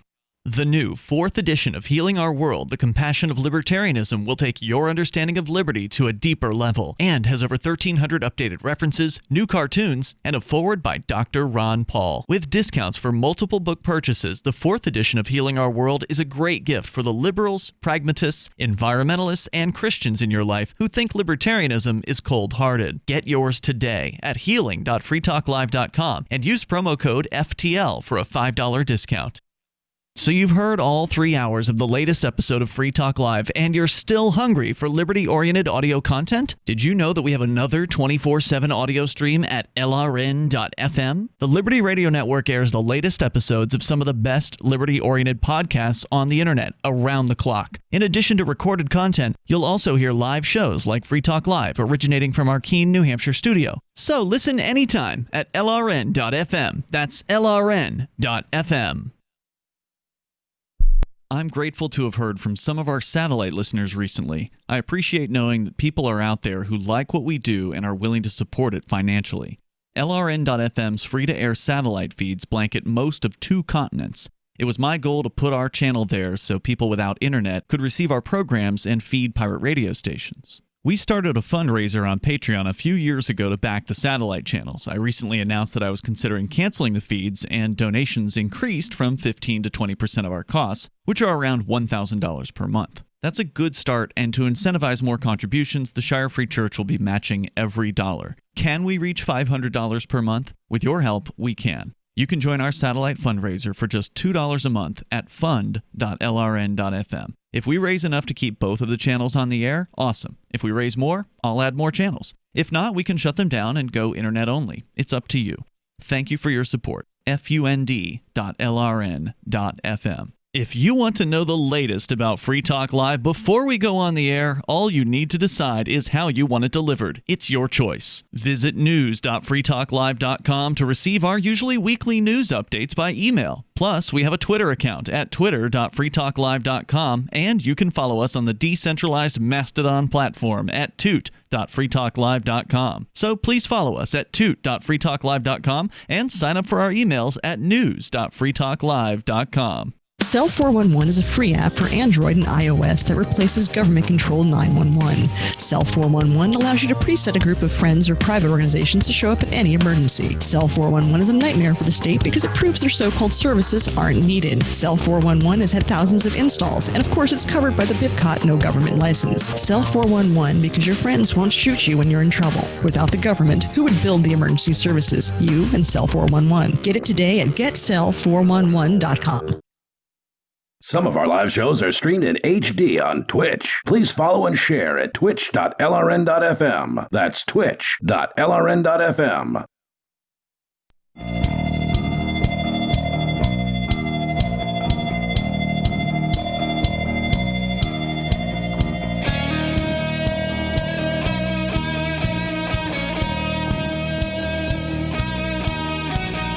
Free Talk Live.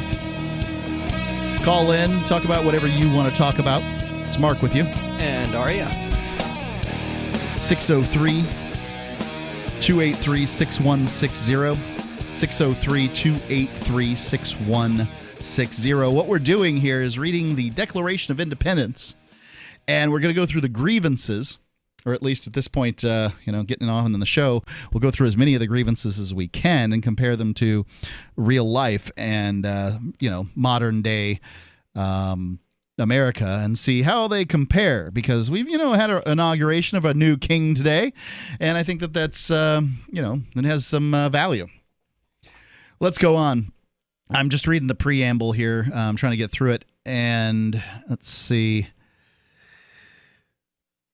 It's the right of the people to alter and abolish it, and to institute a new government, laying at its foundations on such principles and organizing its powers in such form to them as may seem most likely to affect their safety and happiness.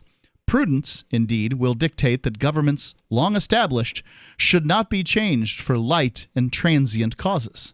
And this is the United States government, oldest republic in the world, or oldest governing document. I think San Marino says they're the oldest republic. And accordingly, all henceforth shall shew, hath shewn that mankind are more disposed to suffer, while evils are sufferable, than to right themselves by abolishing the forms to which they are accustomed. Yep, that's sadly true. Yes. And I think we're doing that right now. We are suffering evils that are sufferable rather than abolishing their form, and because we've become accustomed to it. But when a long train of abuses and usurpations pursuing invariably the same objective invises a design to reduce them under absolute despotism, it is their right. It is their duty. Do you have a duty to overthrow the government? Yeah. Well, they say I do. How? But that's pretty tyrannical of them. Was the duty created? To throw off such governments and to provide new guards for their future security. Now, it doesn't say new states. That's what they did here. But it says guards for your security. Doesn't necessarily have to be a state. And it suggests, by the way, the government is there to provide security and not all the things that we've come to believe the government should provide, conveniences and those sorts of things. And healthcare and free education and government stimulus checks. Such has been the patient sufferance of these colonies, referring to, obviously, the 13 colonies, and such is now the necessity which constrains them to alter their former systems of government. The history of the present King of Great Britain is a history of repeated injuries and usurpations, all having indirect object the establishment of an absolute tyranny over these states. To prove this, let facts be submitted to a candid world. So, because of sort of limits of time and these sorts of things, Aria, I don't want to go through the historical significance of these complaints. Okay. But more just see whether or not these things can apply to today. Okay. So, sounds good. In this case, he is not going to be the king, but he is going to be the embodiment of the United States federal government, or perhaps your state Joe government. Biden. Yeah. I suppose that's not how what a president was supposed to be in the first place. No. The Constitution's clear. The United States government's supposed to provide a military, do weights and measurements, put up post roads, and prosecute people for treason. Right? Really, nothing much else. And as a matter of fact, the 10th Amendment, 9th and 10th Amendments are pretty clear that the things that aren't directly listed in this Constitution are powers of the people and the states. So that's not the federal government. But the federal government's gone well beyond that. And they absolutely have. Yeah. And nobody even wants to talk about that. The media is fawning over Joe Biden and Kamala Harris today. Absolutely doesn't want to talk about that. He has refused his assent to laws the most wholesome and necessary for the public good. So have we proposed to rule ourselves in certain ways that the United States federal government has prevented over time? I'm thinking marijuana laws. Okay. Absolutely. It's coming to mind here. There's at this point, now that Colorado and Washington had their little referendums and suddenly you can smoke weed there without going to jail, the federal government just rolled over and laid there like a playful puppy. Well, but thank goodness. Before that, there are people in prison for marijuana in federal prison. There are. He has forbidden his governors to pass laws of immediate and pressing importance, unless suspended in their operation till his assent should be obtained, and when so suspended, he has utterly neglected to attend them. So, if we have wanted things from our government, has the government refused to do it? Oh, absolutely. There's a Princeton study out there that says basically that that the United States government, and probably governments around the world, more closely resembles an oligarchy than a democracy. That, whether there's the public... no doubt. It took Princeton to do a study on this to... Well, it's nice to be able to show that to people. Okay, fair. People like Ivy League schools, and so having a Princeton study that says it is nice. But basically, whether you the public, like all the you collective, want a law or don't want a law, an overwhelming majority of people want something to be true or not want something not to be true. It doesn't matter. It doesn't make the least bit of difference as to whether it will become a law or whether it won't become a law. No, and we've seen that repeatedly. We saw it with the Bearcat here in Keene.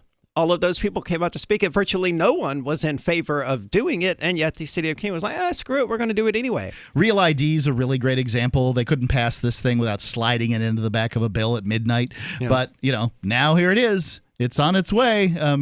Basically it's instituted all over America, whether we wanted it or not. And pretty soon they say you won't be able to fly without it.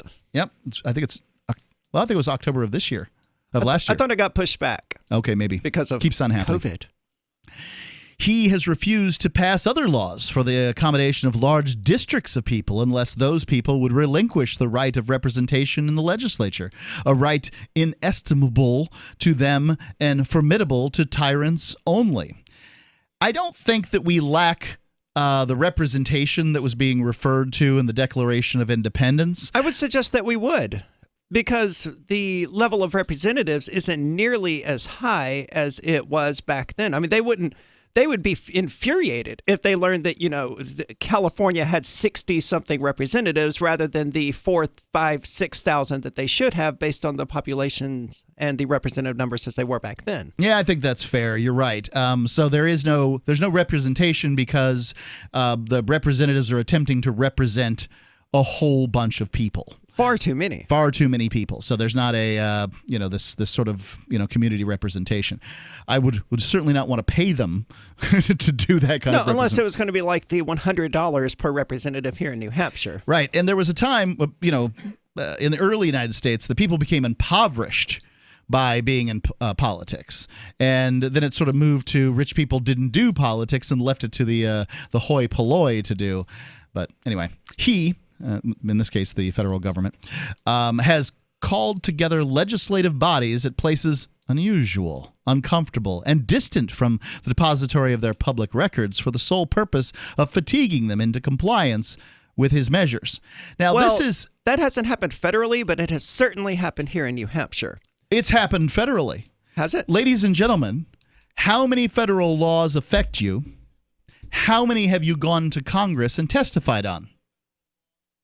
No, but Congress isn't unusual or uncomfortable. It's really far. And as a matter of fact, coming from Florida, I've got to say, I never went to Tallahassee. No one ever discussed government with me. Nobody ever wanted anything from me but my vote. Yeah. And that's it. And you know as well as I do, once they got my vote, they don't care about it because they represent so many people. Yeah, unless you're a major donor, they don't care what you have to say. And you have to be a major donor to get them to care. Yeah. I bet you that's some of the people that are on the list of Trump's pardons just last night were some major donors. He has dissolved representative houses repeatedly for opposing with manly firmness his invasions and the rights of the people.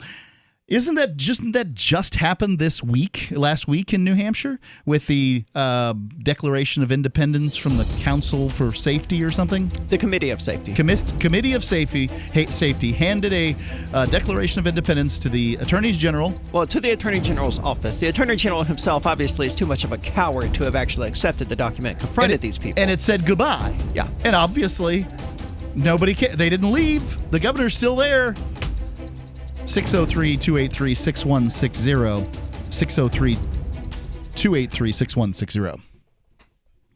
The LRN.FM social media channels have been revamped. We've eliminated Facebook and focused on other platforms like Twitter and Mastodon, the decentralized alternative to Twitter. On our accounts, you'll find posts from multiple LRN.FM show hosts together in one place. Follow us on Twitter at twitter.lrn.fm, or better yet, move to the decentralized Mastodon social media platform at toot.lrn.fm, toot.lrn.fm. I think you'll like it. Want to accept Bitcoin at your online store? There's a good chance you already have what you need: a WordPress using WooCommerce and a Bitcoin address. Now all you need to start taking Bitcoin payments on your website is the AnyPay app on your Android or iPhone. Just paste your Bitcoin address into AnyPay, then connect it to your website with our one-click plugin for WordPress. Now your website takes Bitcoin, start to finish in 15 minutes or less with no complicated steps. Download AnyPay from the App Store today.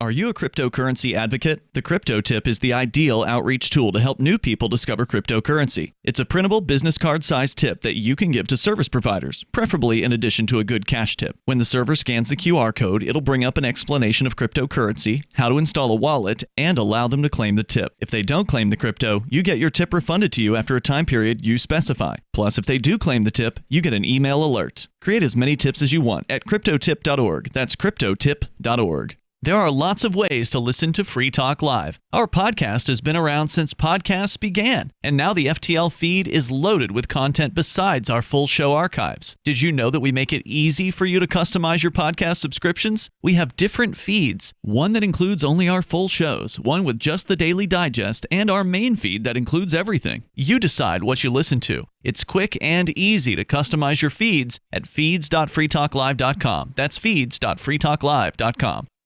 You're listening to the live edition of Free Talk Live. Hour number 3 is next after the news here on the Liberty Radio Network at LRN.FM. A day of firsts. I'm Lisa Lacera, Fox News. New White House Press Secretary Jen Psaki holding her first briefing on what she hopes to accomplish. When the president asked me to serve in this role, we talked about the importance of bringing truth and transparency back to the briefing room. Psaki previously worked under former President Obama in the State Department, and she said there will be daily briefings once again from the White House and regular updates from health officials about the pandemic. She said President Biden is calling on all Americans to wear a mask when in public for 100 days. He's doing his part as well, issuing a mask mandate that will require anyone visiting a federal building or federal land or using certain modes of public transportation to wear a mask. And Psaki said President Biden's first call to a foreign leader will be to Canada's Prime Minister Justin Trudeau on Friday. A key member of President Biden's cabinet has been confirmed by the Senate. Avril Haines will become the Director of National Intelligence. Yesterday, Haines told the Senate Intelligence Committee that China would be an important focus of the administration. Changes today in the Senate as well, where New York Democrat Chuck Schumer takes over as majority leader after the swearing in of 3 new Democratic senators. I feel the full weight of that responsibility. a sense of reverence, of awe at the trust placed in me. I intend to honor that trust with all of my energy and with joy. Mitch McConnell now leads the Republican minority. We have plenty of Senate business to discuss at length in the days ahead. But for now, I just want to congratulate each of our new colleagues. I look forward to working alongside them. Raphael Warnock and John Ossoff of Georgia and Alex Padilla of California were sworn in by Vice President Harris this afternoon. On Wall Street, the Dow gained 257 points. The Nasdaq added 260. The S&P plus 52. America is listening to Fox News. Why are you still going to the post office? Do it all online with Stamps.com. Avoid trips to the post office, print postage, send invoices, letters, or packages, and schedule pickups right from your home or office. 24/7. Get close to 10% off first-class stamps, up to 40% off priority mail, and up to 62% off UPS shipping rates. Go to Stamps.com, click on the microphone, and enter code FOX for a 4-week trial plus free postage and a digital scale. Stamps.com, code FOX. Former Surgeon General Jerome Adams, who had gotten into hot water over violating pandemic rules while in Hawaii, may avoid legal issues. Prosecutors in Honolulu have submitted a motion to dismiss charges against outgoing U.S. Surgeon General Jerome Adams after Adams and his aide were cited last summer for being in a closed park during Hawaii's spike in coronavirus cases and while Adams was in Hawaii to help with surge testing. A judge will review the motion and make a ruling as prosecutors say their resources are better spent prosecuting other cases, including more serious violations of the mayor's emergency orders that are punishable with fines up to $5,000 and 1 year in jail. Jeff Manasso, Fox News. President Biden's pick for Surgeon General, Dr. Vivek Murthy, who held that role for about 2 years under the Obama administration. One Western state preparing for the legalization of marijuana. Light it up. That's the cry from medical marijuana dispensaries. Really the start of a new chapter in Arizona. Those companies are applying with the Arizona State Health Department to get a license to sell legal pot. The focus on the current operators being the first in line here is really around the idea that they have a decade of experience with these regulators. So far, just under a third of the state's 131 medical marijuana dispensaries have submitted requests. When the state gives the okay to sell legal weed, you have to be at least 21, and don't forget about the 16% excise tax. The Free State Project has reached its goal of 20,000 liberty lovers who've pledged to move to New Hampshire and get active to achieve liberty in our lifetime. Perhaps you're trying to figure out what part of New Hampshire should be your destination.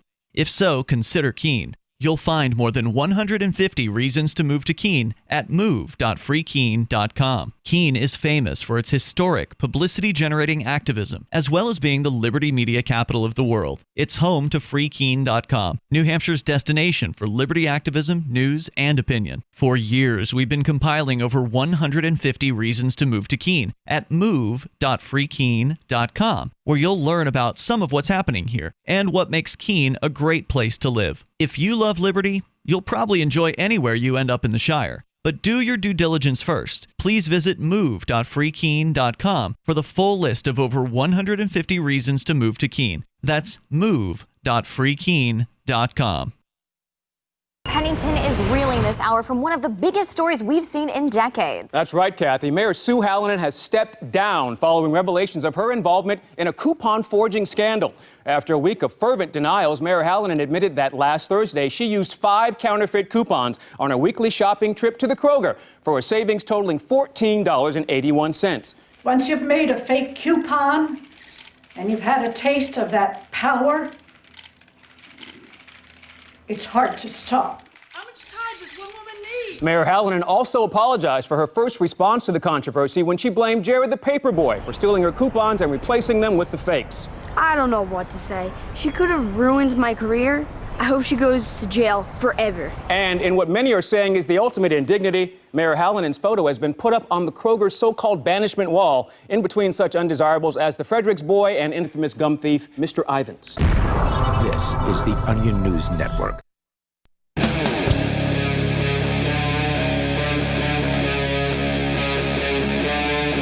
Free Talk Live.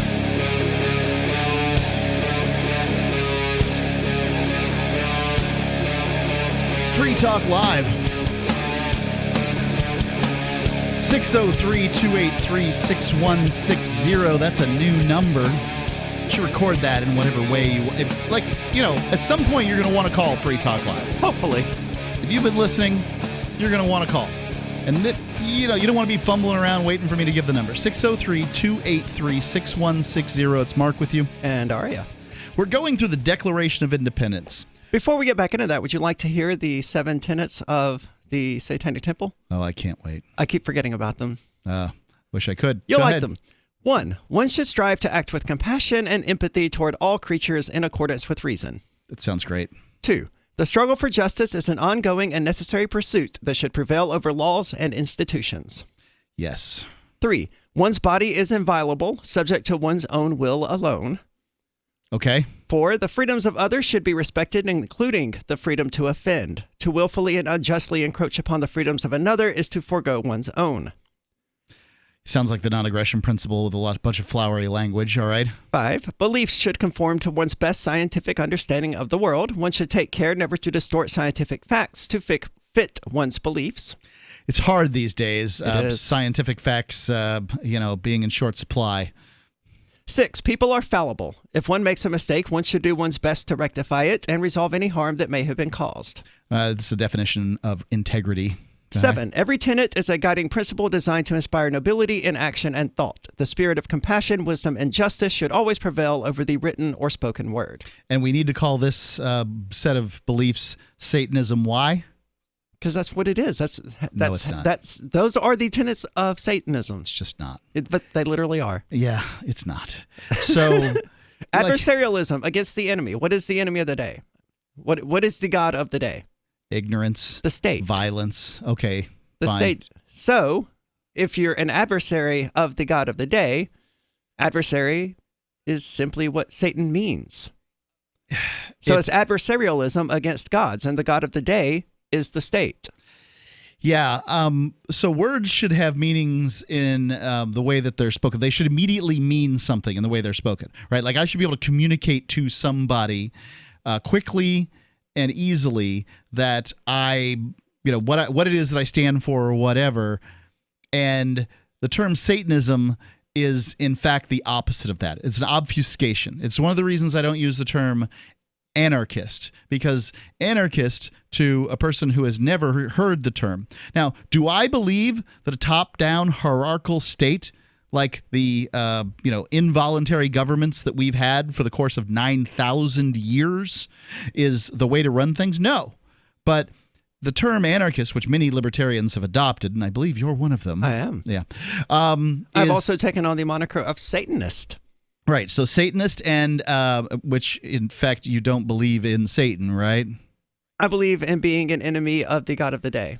Do you believe in an adversarial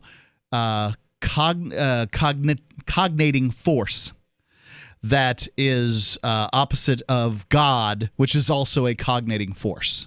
No. No. So you're just an atheist that likes to wear black clothes. All right? I'm a Satanist, Mark. Fine. Yeah, Aria, I'll use whatever pronouns you want me to use. I'm just not going to do this whole I'm a Satanist game with But you. I just taught you what Satanism means and what it is. Yeah, I'm sorry. Okay. It's not good enough for me. You can't... The definition of the word doesn't matter to you. Got it? You can't put a tutu on a dog and call it a ballerina, okay? It's just not the way it You can, goes. but that doesn't make it a ballerina. So- However, Satanist What has you a read clear off... definition and a clear set of 7 tenets, as I just read off to you. What you read off there were the great tenets for living your life as a humanist, whatever, right? Right. And humanists, at the very least, they've never pretended to be anything but, wait for it, atheists, right? So I mean, I can live with the term I have humanist. issue with humanists, though. Okay. It's speciesist. I mean, that's why I like Satanism better. It respects other animals. Humanism puts humans first, and I'm not a fan of that. I understand why a human would we're do on that. top. Are we? In most circumstances, if we decide to array ourselves against the great white sharks, we do win. The Australian government got defeated by emus in a war against them. Yeah, it's a fun read. And I mean, humans are also kind of destroying their own environment. In the long run, humans aren't on top. We're enjoying our little brief period of being on top. The Anthropocene. The what? Anthropocene. That's the period of time in which men rule. Yeah, sure. We're enjoying that right now. But between destroying our own environment, just generally being stupid, having nuclear weapons, not immediately going, okay, this is a bad idea that we should never, ever, ever, ever explore again.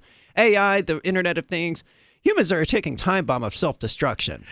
It's not that I don't agree that nuclear weapons are a bad idea, that we shouldn't have them. But the problem is the same way that any weapon is a bad idea, and you shouldn't have it. Nuclear weapons are on a different scale, though. They sure are. But, it is true that it is Pandora's box, and even if we can't uninvent them. Yeah. Nuclear weapons are the RPG of these giant state organizations, and but unfortunately, we're such a short-sighted and ignorant and stupid species that we did invent the nuclear weapon. Well, nothing. The nuclear weapon was going to get invented, whether it was invented by the people. Not who if we invented weren't psychotic, murdering apes that couldn't just talk things out. Well, let's hope that we can start talking them out. The number, 603-283-6160. How do you like that? Going back to the Declaration of Independence here for our inauguration evening show.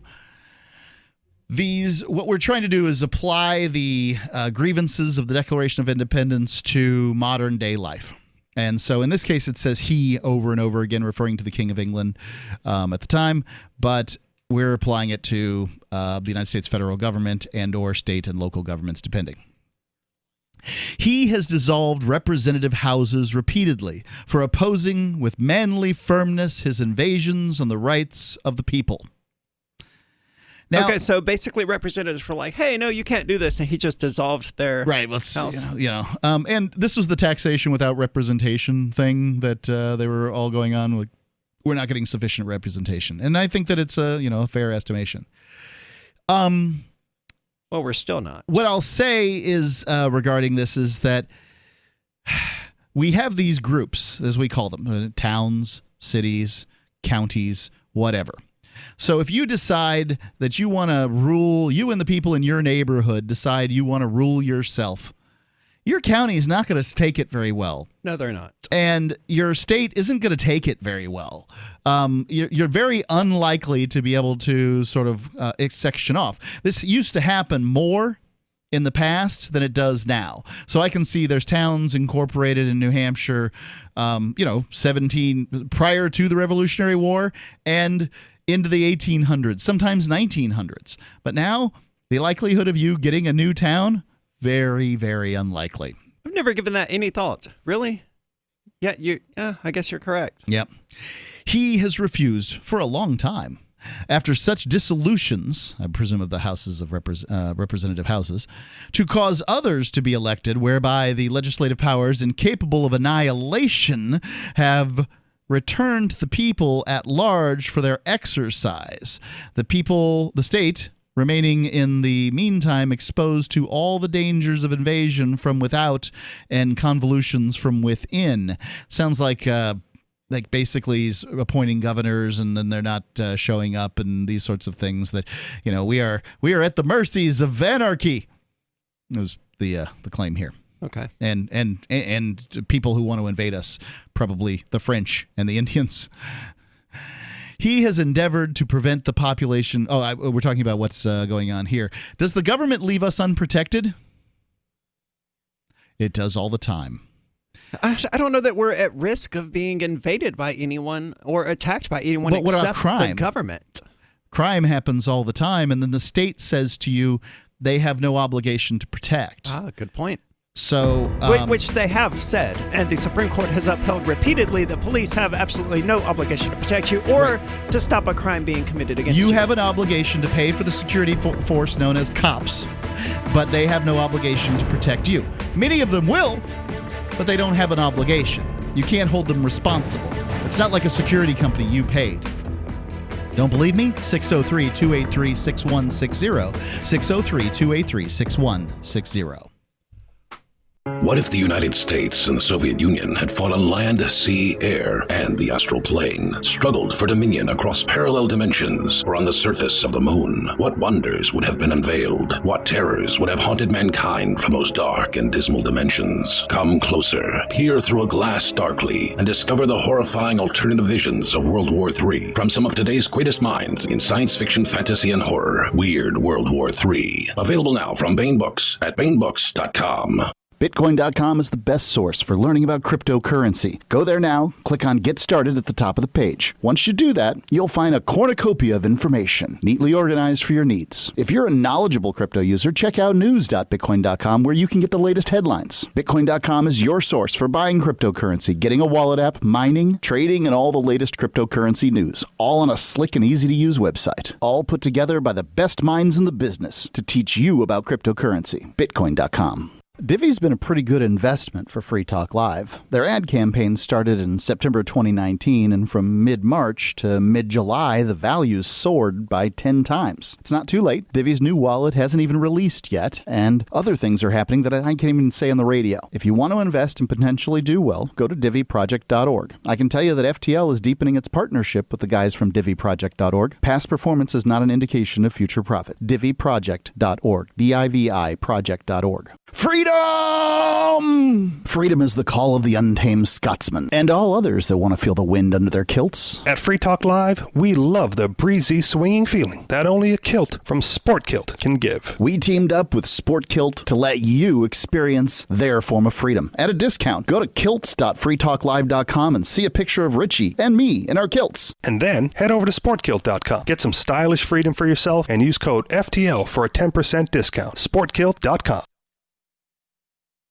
This is Michael Dean from the Freedom Fiends. I've run websites since 1996 and have used over a dozen web hosts in that time. AgristHosting.com is the only one that hasn't broken my heart. Agrist Hosting's uptime and service is stellar, and their DDoS mitigation is the best I've seen. That's important because if you tell the truth in this world, you'll ruffle feathers. And some people will try dirty tricks to silence your voice. No matter what the haters hit us with, Agrist Hosting keeps our websites online. If you have a mission-critical commercial presence or a world-changing activism site, you cannot tolerate any skullduggery. So go with agristhosting.com. Have a WordPress or blog site, but you're not satisfied with performance or uptime? Or just want raw hosting? Want to pay with Bitcoin? Agrist Hosting specializes in high-performance hosting with personalized service. Go to agristhosting.com and click on the button that says Get Hosted. That's agristhosting.com. What if you want to hear the latest episode of Free Talk Live, but all you have is your phone, you forgot to download our archive, and you have no data connection? You can call our Listen line at 641-793-0191. That's a long-distance number, so you may incur charges. If not, listen as long as you want. 641-793-0191. The Free Talk Live Listen line, 641-793-0191. Look, I'm sorry, but you're in for a world of pain if you use Koinomi. The reason is their wallet doesn't support payments. The solution is simple. Let them hear your voice. Message Koinomi on Twitter, it takes 5 seconds, and tell them AnyPay sent you, because they're on the fence right now, and your voice will prove that people care about using Bitcoin for payments. Go tweet at Koinomi now. Or even better, leave a review in the App Store. They really pay attention there. Thanks. Love what we do? Please help support our international satellite channels at patreon.lrn.fm. That's patreon.lrn.fm.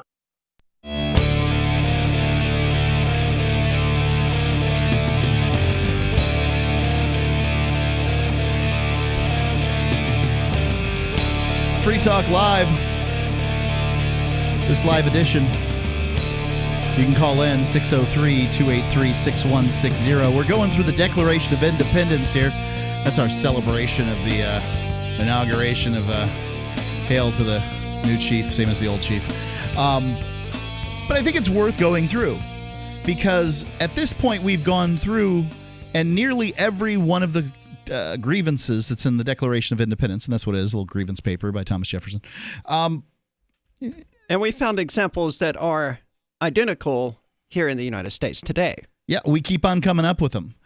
And my contention would be that we just don't have what that generation had, whatever it was. I don't know. Well, we have this entire religion woven around the state apparatus and democracy, and we are the government. They called it the Church of Democracy today on NPR. They called it a religion. They they called it ritual. They called all of this stuff, but they did it in a positive manner. I couldn't believe it. But it is absolutely a religion. It has all of the trappings of one. It functions very similarly, and I'd be interested in. I'd say there's more similarities, significantly more similarities between sort of this state worship crap that we just saw today and religion than there are distinctions. I would agree entirely. Did you see the picture of the people carrying out the elector ballots in their little Ark of the Covenant march? No, that's wonderful. Solemn robes, and you could just see how honored they must have felt to be carrying the great votes of the electors. The only ceremony that's more religious than that is the nominating of the Pope thing that they do. Right. It was overtly, disgustingly religious, and most Americans would look at that and they would feel that same sense of pride and wonder of, wow, those are the great elector. Well, those votes. people This is should so be able. good. Those people should be able to have the government that they want. That's what freedom means. Sure. But and I should be free to not have that government. The thing about somehow people love to hear that they can have the government they want. You should have the government you want. You like America, you should have it. But here's my question. Why can't I buy, say, 100 acres, plant my flag, call myself a king, and or whatever. I could have a democratic government. I don't care what kind of government I have. I have a completely different kind of government we've never seen before. Whatever. It doesn't make the least bit of difference. Why can't I do that in a free, I'm stressing that term, country where they fought and died for your freedoms? You are not free to not pay these people the money that they demand from you. What is distinctive between that, the big gathering that we had there today and the nomination process for their leader at the Thieves' Den? I don't see one. I don't either. And, Thomas Jefferson likely wouldn't have seen it either by the readings of these things. Anyway, I'd like to hear him. Thomas Jefferson could call in if he'd like. It certainly takes a lot to pierce through that veil of the state religion's brainwash. I understand that. And again, that person, whomever they are, can have all the government they want. They can go have twice as much government as far as I'm concerned. The question is, why can't I buy a piece of land? I understand the question. And start my own country. The same reason that the Christians wouldn't just sit by while paganism existed. Religions don't like other competing religious beliefs. By the way, the same reason the paganism wouldn't sit by while Christians existed too. Because these things, this is what I'm trying to show, is the cyclical nature of belief systems. First, you're absolutely the outsider. Secondly, there's a chance that you're going to make it. Third, you get there. And then fourth, time to do the same thing to everybody else. Yep. Start it all over again.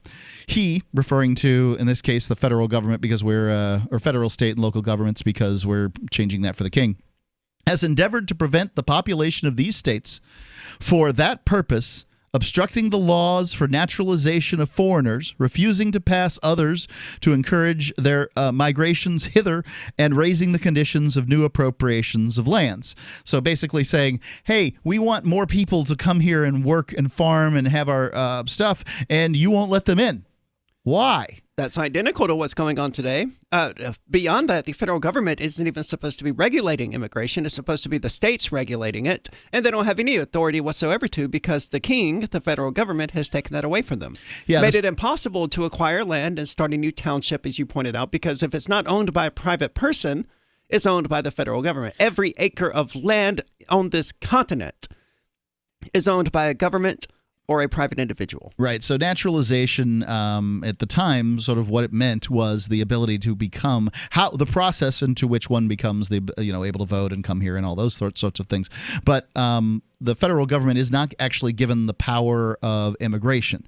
The founding fathers did not imagine putting troops on the border to prevent people from coming in, if it wasn't a war or something like that. So it's probably the least clear violation of the Constitution, though. I would say that much. He has obstructed the administration of justice by refusing his assent to laws for establishing judiciary powers. Okay. So we have, and by the way, I haven't read through these ahead of time. It's been some time since I've read the Declaration of Independence, so I'm coming off the top of my head with current violations of this. We have a right to a speedy trial in this country. How quickly can you expect a trial? Well, you have the right to a speedy trial, but you have to request it.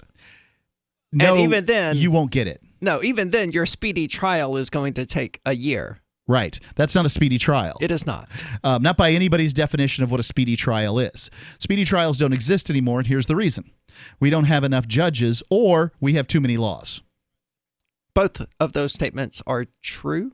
Yeah, I think that we have enough judges, but I think that the judges should be handling far fewer things. We have too many laws, too many things are illegal, and frankly, what's the point of having a court system for civil law anyway? This is something that can be handled through arbitration in the vast majority of cases. We don't need civil law. What do you mean by civil law? Laws where you can't go to jail. Okay. He has made judges dependent on his will alone for the tenure of their offices and the amount and payment of their salaries. Do you feel like when you go see a judge that they're impartial between you and the judiciary? You and the executive? No, of course not. It's absolutely ridiculous. They're totally in bed with the police and the DA. One moment I had in a speeding ticket trial that I had, I took it to trial for this purpose. Obviously. Was so that I could show the collusion between the judiciary and the executive. And I, first asked the question. You have to put them on the stand. So the judge I couldn't put on the stand, so I put the cop on the stand. Would you have me believe today that somehow we are considered equals before this court? And he said, absolutely. And I said, when I came in here today, they took my pocket knife from me. Is that a gun in your hip? And he didn't know what to say because the judiciary has assented in so many ways to collude with the executive that we don't even recognize it anymore. That guy could pull that gun out of his holster and shoot anybody in that room. And, they didn't do anything about it, but they took a pocket knife from me that wouldn't harm anybody. Yeah, good points.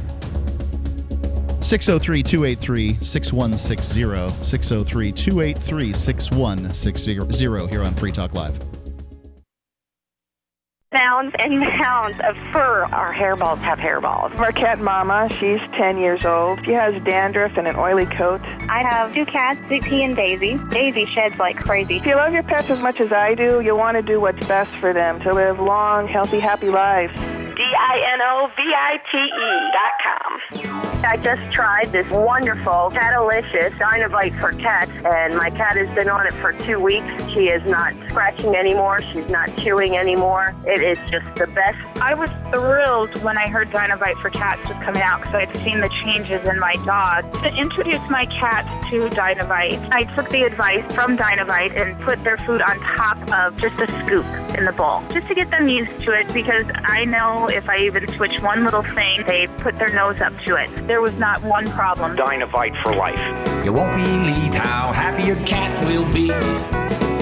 DINOVITE.com.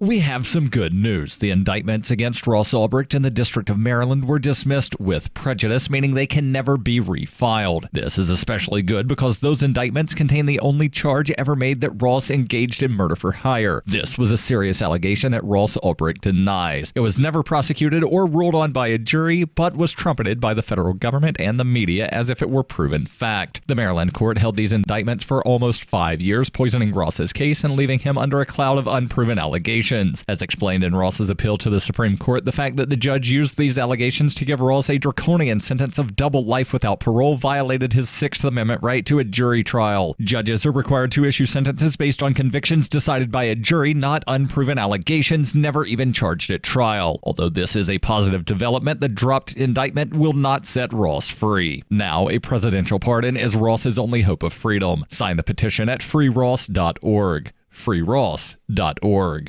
Are you tired of your taxes funding endless occupations around the world? Antiwar.com is run by people who understand that wars abroad become wars at home, wars on our freedoms. Antiwar.com is dedicated to bringing you the latest in news, views, interviews, and reviews from the top movers and shakers in the anti-occupation movement. Antiwar.com has it all, from thorough foreign policy analysis to interviews with whistleblowers who used to run the military-industrial complex. Anti-war, pro-free market. That's antiwar.com. Tired of cancel culture? Sick of mega tech corporations holding an axe over your head? Join the LRN.FM Matrix chat server. It's self-hosted, so no one else can tell us what to do or say. Don't like the existing channels? You can make your own. You can even connect into some of our channels from other Matrix servers. It's federated. For the full LRN.FM Matrix experience, though, you should join our server via the step-by-step instructions at chat.lrn.fm. chat.lrn.fm. Join liberty-minded voluntarists, anarchists, and libertarians from June 28th through July 4th for ForkFest 2021 at Rogers Campground in the beautiful White Mountains of New Hampshire. ForkFest happens the week after the Porcupine Freedom Festival, and ForkFest is decentralized, which means no one is in charge. That also means there's no ticket cost. Just reserve your camping, RV site, or motel room with Rogers Campground for June 28th through July 4th. Where better to celebrate Independence Day than around other freedom-loving activists in the Shire? You can relax and enjoy the camaraderie of like-minded people, or you can create whatever experience or event you'd like others to have. If you're planning an event for ForkFest, be sure to let others know in advance. You can connect with fellow ForkFesters via the unofficial Telegram chat or the ForkFest forum. Links to those are on the unofficial website, forkfest.party. Mark your calendar for June 28th through July 4th, 2021. We'll see you at forkfest.party. Now you can follow LRN.FM on the decentralized Mastodon social media platform at toot.lrn.fm, toot.lrn.fm.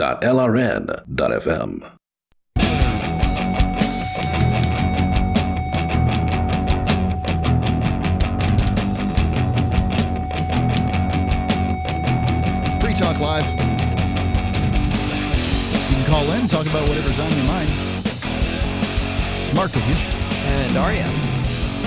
Going through the Declaration of Independence here, listing off Thomas Jefferson's grievances. And, basically what we found so far is that there's almost exclusively always a parallel within today's modern society. So whatever the grievances are, we got them. Yeah, well, I mean, that's just how governments are. I imagine that they aggress against their people in the same way over time. Want to thank Gnostic Algonquin, which I presume picked those words just to see whether I could pronounce them or not. He's a, they, what do you do? He is, if you don't know the gender, I would you say go with he or she. Yeah. He or she, that's another one. Yeah. It's a lot more syllables, going from one syllable to three. It's two more syllables, yes. Yeah, two more syllables. But you don't know that this is a he. It's triple the syllables. 300% of the syllables. 3 times the syllables, Aria. Gnostic Algonquin is a gold amplifier. You, too, can be an amplifier by going to amp.freetalklive.com. That's what this is how we do it, right? We are the street preachers for liberty. We go out there and preach these ideas that you would like to see spread, and we can spread them farther and wider with your help. Really, getting on more stations and having more downloads is only a matter of money. Gnostic Algonquin, thank you. amp.freetalklive.com. Let's go to David in New Mexico. David, you're on Free Talk Live. So I didn't hear your first hour. I've heard the last two, these two. So in you're doing grievances now, so I would presume that in the first hour you addressed the principles laid out in the Declaration. And so in those principles that you likely discussed, what did you conclude based on the principles presented by the people that wrote that document and the principles that you currently hold as compared to how our current government is acting in respect to those principles? I'd say that the current government doesn't pay much mind to the notions of life, liberty, pursuit of happiness, man's freedom, their ability to alter or abolish the state if it becomes destructive of their rights. Basically, that we traded one ruler 5,000 miles away for 5,000 rulers right here. Right. And did you address the concept, or at least it's my hypothesis, I'm assuming that others have the same hypothesis, I'm not alone, that moment one after the inception of the nation under these principles, that conditions were not the same as they are now, to mean that they were not nearly oppressed then as we are now. It's not like they traded one oppressive government for an immediately fully oppressive different government. Have you addressed that concept? I haven't spent a lot of time with it, but I think it's a true statement. I'm willing to concede it. That the government is more tyrannical now than it was in 1789. Yeah, but I think that the government would have been, that the British government. Well, in fact, we can look at how free the United States would be in the absence of, a revolution, or at least get some reasonable analog to it. We call it Canada. Canada is what happens when you don't fight a bloody revolution against the British state, because it's basically geographically the same, and at the time it was demographically the same. Basically everything's the same except, above this line they didn't secede, below this line they did. Right, and that is how about the difference back then as compared to now? You're commenting on how you see it now. How was it, 100 years ago, 200 years ago, in those respects? I think it depends on what your station was in life. So I would say that women probably didn't feel as free because they couldn't vote. I have some arguments against the whole women's suffrage, but I don't think that it's worth having, frankly. Good choice. Yeah, it's just not. There's no point to it. Here's my argument. That just very quickly. I don't need to hear a rebuttal. You can just hear it. Okay. The argument is that currently most households, it's 2 votes in the same direction, if they have any sense at the very least. If it's not, it's a vote in either direction. They cancel themselves out. They might as well have stayed home. So adding an additional vote. What about unmarried women? What's that? What about unmarried women? There weren't that many. But there are now. At the time of suffrage. Well, fine. I mean, I get it. I understand why they would care, but I'm saying that as a percentage of the population, unmarried women, it was at the time quite small. Today, higher, but, so whatever. It's not like your vote matters anyway. I don't care if you're an unmarried woman or not. I've voted in plenty of elections, and I rarely get what I'm looking for.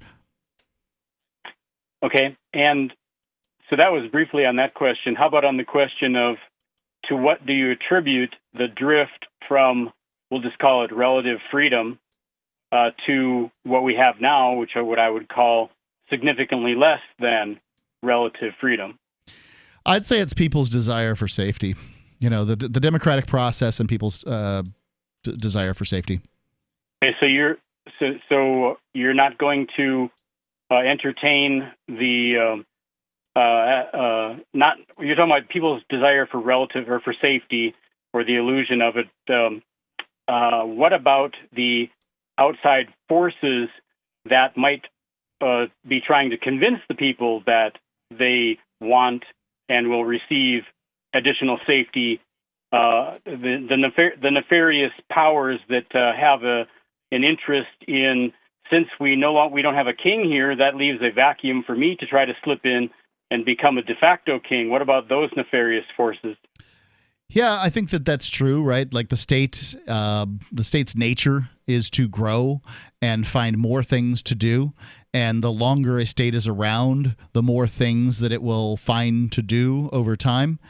Nobody wants the unrest, the lack of stability that comes with the time and energy it takes to destroy a state, an organization that claims a monopoly privilege and the use of violence in a given landmass. It's very difficult these days to do such a thing. So they just kind of live, as it said here in the Declaration of Independence, suffer the evil while it is sufferable. Right. Okay. So the intrinsic propensity for a state to become more and more controlling and overbearing being one thing, set that aside for a minute. What about the issue that I brought up as to the generally unseen forces, because they don't want you to know that they exist, that manipulate openly or behind the scenes, and openly by using proxies because they don't want their true identity to be known, because they want to sneak up on you and take control.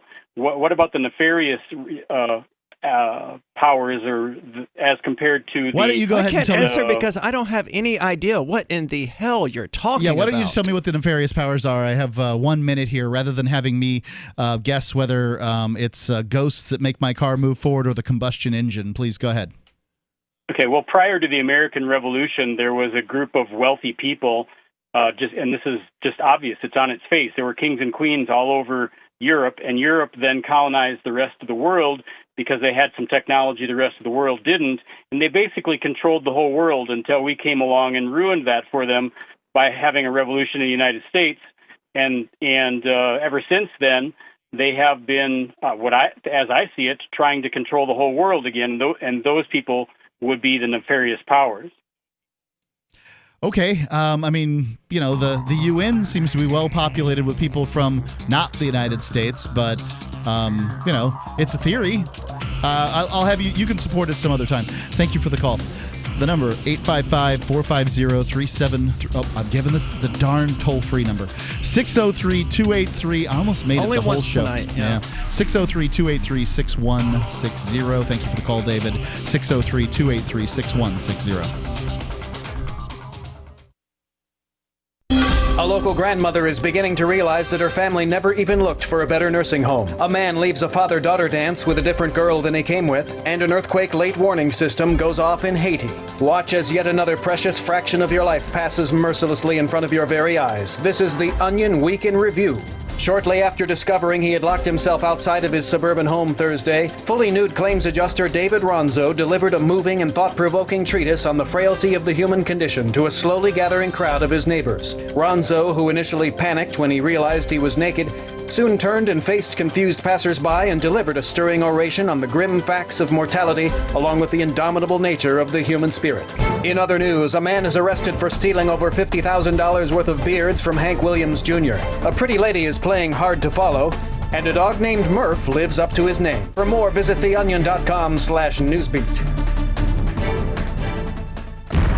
This is the Onion News Network. Bitcoin.com has launched a trading platform at local.bitcoin.com, allowing you to buy or sell Bitcoin Cash via dozens of payment methods like PayPal, Venmo, bank deposit, remittances, or meeting in person with cash. There are no ID requirements to sign up for and use the site, and all communications between buyers and sellers are encrypted. Finally, a global trading platform that respects your privacy. Visit local.bitcoin.com to get started trading Bitcoin Cash. local.bitcoin.com.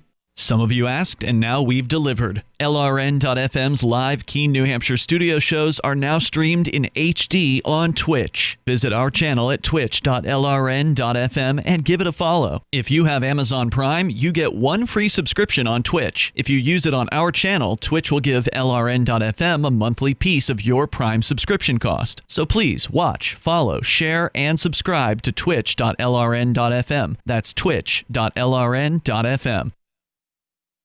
Excuse me, is this where I get a license to start a new business? I wouldn't be hasty. You have to get a license to go out of business, too, you know. Oh, well, look, I've invented this little anti-gravity machine, see? Oh, is that why you're walking 2 inches above the floor? Oh, yes, it's very comfortable. It saves on shoe leather. Yeah, well, you have to fill out these forms and report to the Human Services Department of Manpower Orientation and register with the Fair Employment Practice Commission, the Wage and Hour Division of the Employment Standards Administration, the State Sales and Income Tax Division, the Internal Revenue Service, and the Social Security Administration of the Department of Health, Education, and Welfare, and, of course, OSHA. OSHA? I thought that was a little town in Wisconsin. You'll find out. Say, floating around like that could be dangerous. Have you checked with the Consumer Product Safety Commission? Well, not yet. Come to think of it, you actually are flying, aren't you? Look, you need to go over to the Federal Aviation Administration and the Transportation... It's very hard to get anything done these days if you're in business, but free enterprise built this country.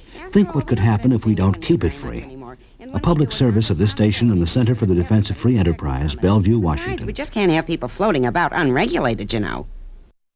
So you've heard all 3 hours of the latest episode of Free Talk Live, and you're still hungry for liberty-oriented audio content? Did you know that we have another 24/7 audio stream at LRN.FM? The Liberty Radio Network airs the latest episodes of some of the best liberty-oriented podcasts on the internet around the clock. In addition to recorded content, you'll also hear live shows like Free Talk Live, originating from our Keene, New Hampshire studio. So listen anytime at LRN.FM. That's LRN.FM. I'm a little obsessed with My Magic Mud. Several years ago, I met Jessica Armand, the founder and CEO of My Magic Mud, and I didn't even know my teeth were coffee stained. A week's worth of use convinced me, and now I use it every 3 or 4 days. It's clinically proven to whiten teeth, and I think it cleans better, too. My Magic Mud's available at most local health food stores, Sprouts, Natural Grocers, CVS, Walmart's Natural Beauty Aisle, but I can get it for you for 20% off with coupon code FTL20 at mymagicmud.com. FTL20 mymagicmud.com. This is the Liberty Radio Network, broadcasting the latest liberty-oriented audio content 24 hours a day at LRN.FM.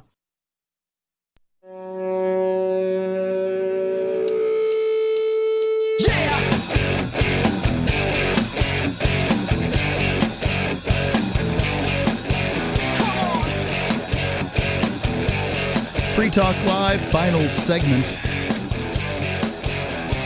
Going through the Declaration of Independence here, and the Thomas Jefferson's grievances against the king, comparing them to modern-day grievances and our thoughts as to whether or not they exist. Basically wondering whether or not what would the founders say about the nation that we have today? Because it's a good question. There's the argument that, hey, we're being ruled from afar, and as long as you have whatever tyranny that was present from afar, it's acceptable as long as it's near. There's this logical fallacy that has to do with sort of where you're from, here in the Free State Project, as somebody who's lived in the state since 2006, going on, 15 years now? Every once in a while, I'll run into somebody who's, oh yeah, you're not a local, but you came here to tell us what to do. Thanks a lot. And I know what that's. I came here to leave you the hell alone. Yeah, well, you can make the argument for the Free State Project if you wish. I think that I do not wish to. At its core, it is a project to change the state of New Hampshire. And, some people in New Hampshire would like that, but most people don't like the idea of outsiders coming in and telling them how to do things, whether they agree with the outsiders or not. And I can tell you as a Floridian, I wish all Yankees would have gone home. One of the reasons I left was because you came in and voted the way you voted. So, anyway, going on with these complaints for quartering large bodies of troops, armed troops among us.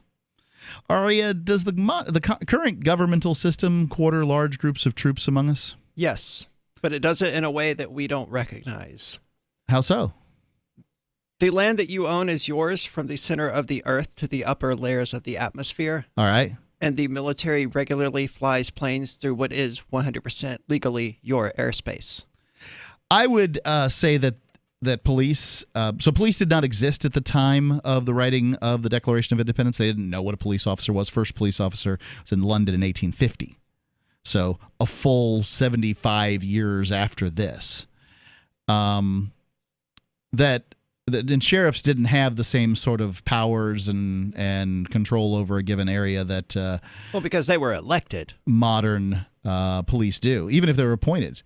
They just didn't have, people weren't used to seeing a governmental agent on a regular basis.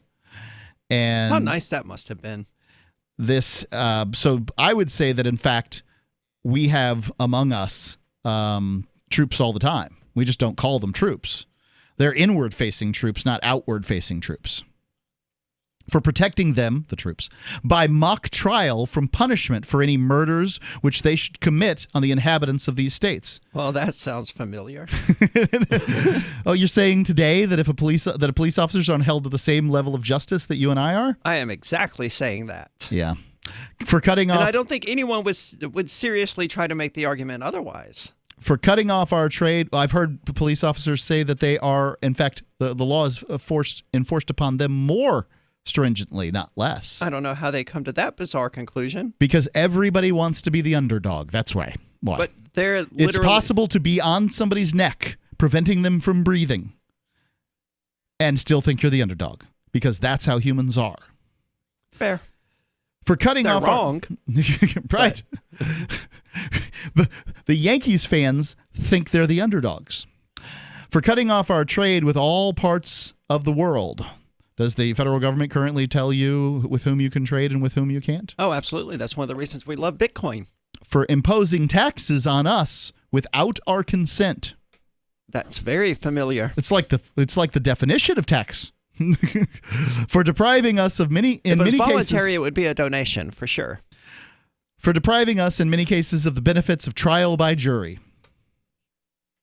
I don't think we're deprived of this too often, but juries then were significantly more skeptical of charges that were brought before them than they are today. Basically, they're rubber stamps for prosecution at this point. Sadly, that does seem to be the case. For transporting us beyond... And they won't allow us to teach them to reach out to jurors often about jury nullification. Yeah, in a lot of different states. But here in New Hampshire, we can reach out to them about jury nullification, and it still doesn't matter most of the time. Yeah. Maybe it would matter, though, if we could, talk about it more. Right. I mean, you can carry on your back a katana around New Hampshire, but most people don't. Why? Because it's not socially acceptable to do so. So they're not going to go into a jury with 14 people, 2 alternates, and say, well, I'm here to stand up for the right to nullification. It's just not going to do it. Yeah. It's like walking in a grocery store without a mask on. Let me on a jury. It takes a certain type of person to walk into the grocery store right now without a mask on. Yeah. If a bunch of people did it, then lots of people would do it. But, whatever. Just giving an example here. For transporting us beyond seas to be tried for pretend offenses. I don't know. Mostly you can get a trial where you live, but you're incarcerated way far away. If you get a federal charge and you live in, pick your state, Maine, Florida, Washington, California, you're highly unlikely to end up in that same state. And your parents, if they want to come visit your people, if they want to come visit you, whomever they might be, it's plane rides to get there. And it could be stupid and barbaric. Yeah. That might as well be kept in prison across an ocean. Yeah. For abolishing the free system of English laws in neighboring provinces. That doesn't sound like anything worth reading. I'm trying to go through them here and find the good ones. He has abdicated government here by declaring us out of his protection and waging war against us. So that's one of the definition of a citizen is a person who trades a duty of allegiance for an obligation of protection. The government says that it does not have. The United States Supreme Court has said multiple times that there's no obligation to protect. Yeah. That they don't have to protect you. So what has the government declared you out of their protection? Yes. All right. If you could think of things like the war on drugs and these sorts of things, are they waging war against us? Yes.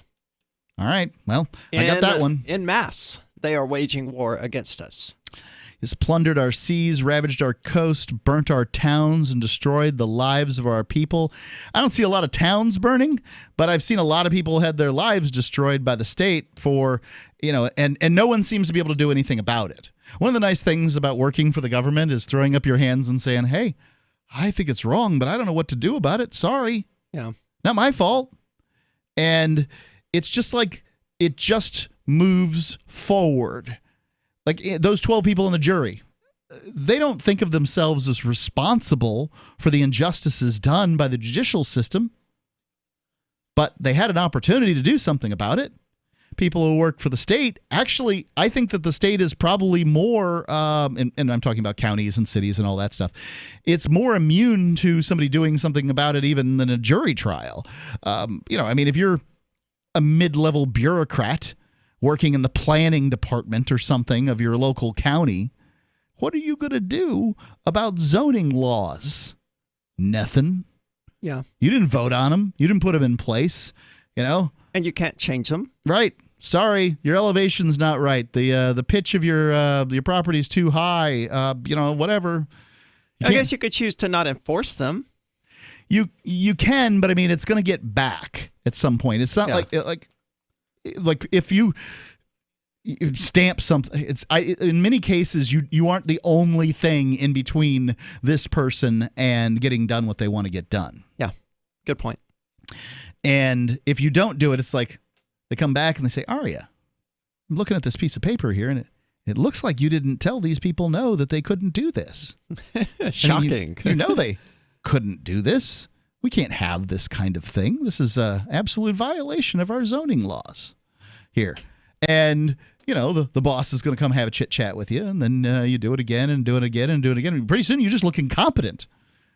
Not freedom-oriented, just, you could say, Mr. Smithers, you're an a-hole for enforcing all this crap. That is what I would say, but that's why I would never be in that job in the first place, because they would never hire me. Yeah. The government has incited domestic insurrections among us and has endeavored to bring on the inhabitants of our frontiers the merciless savages, says Indian savages, whose known rule of warfare is an undistinguished destruction of all ages, sexes, and conditions. Do you think the government uses identity politics to turn groups of people against each other? Do I think that? I think they use everything they can to drive a wedge between people. Yeah, whatever the groups are. I mean, but today it seems to be all about identities, whatever those are. Sure. I don't want it to be, but it is. Well, it's an easy wedge to drive between people. Yep. You find out more at freetalklive.com. Go to social.freetalklive.com. Having taken her father's throne, Sarah Calhoun has fallen out with one of her best allies, and her brother Nathaniel heads into Imperial Philadelphia with a reckless plan. Her uncle Thomas, armed with new powers and new allies, aims to remove Sarah from her throne and from the world of the living. To survive, and to gain the strength she needs to fight an impossible war, Sarah must unite the Mound Builder Kings to enact an ancient rite that will propel her beyond mortality. Servant Daughter by T.J. Butler is the newest entry in the Dragon Award-winning Witchy War series from Baen Books at BaenBooks.com. Are you tired of governments murdering people around the world? Stop using their money. There is an alternative. Bitcoin is a stateless, free market, non-political currency. Bitcoin cannot be inflated or controlled by any government. By using their money, you're helping the state. Stop doing it. You have an incredible alternative available now. Learn it, use it, spread it. Get started with Bitcoin at Bitcoin.com. That's Bitcoin.com. There are basically two types of advertising, direct response and branding. Radio's great for direct response with its low cost to listener ratio, but audio can't be beat for branding, which is a longer term endeavor. You want to be the first thing that someone thinks of when they think about your product or service. If you have a local business that you want kept top of mind in your community, call the station. If you need national reach, Free Talk Live's got around 200 radio stations, millions of monthly listening sessions, can suit all budgets, and if we don't think we're right for you, we'll tell you.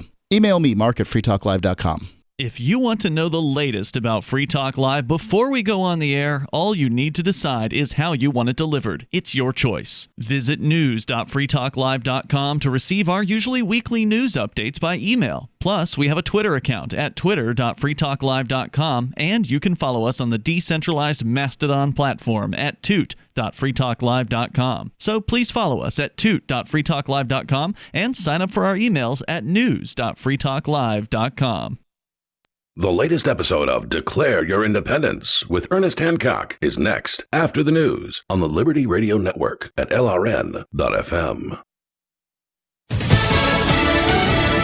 Laying the groundwork. I'm Lisa Lacera, Fox News. White House Press Secretary Jen Psaki holding her first news conference tonight, laying out some of the actions President Biden took his first day in office. The COVID-19 pandemic has triggered an almost unprecedented housing affordability crisis. He took immediate action to confront the crisis and asked relevant agencies to extend nationwide moratoriums on evictions and foreclosure. And she said President Biden took swift action on climate change. This order protects our nation's treasures by reviewing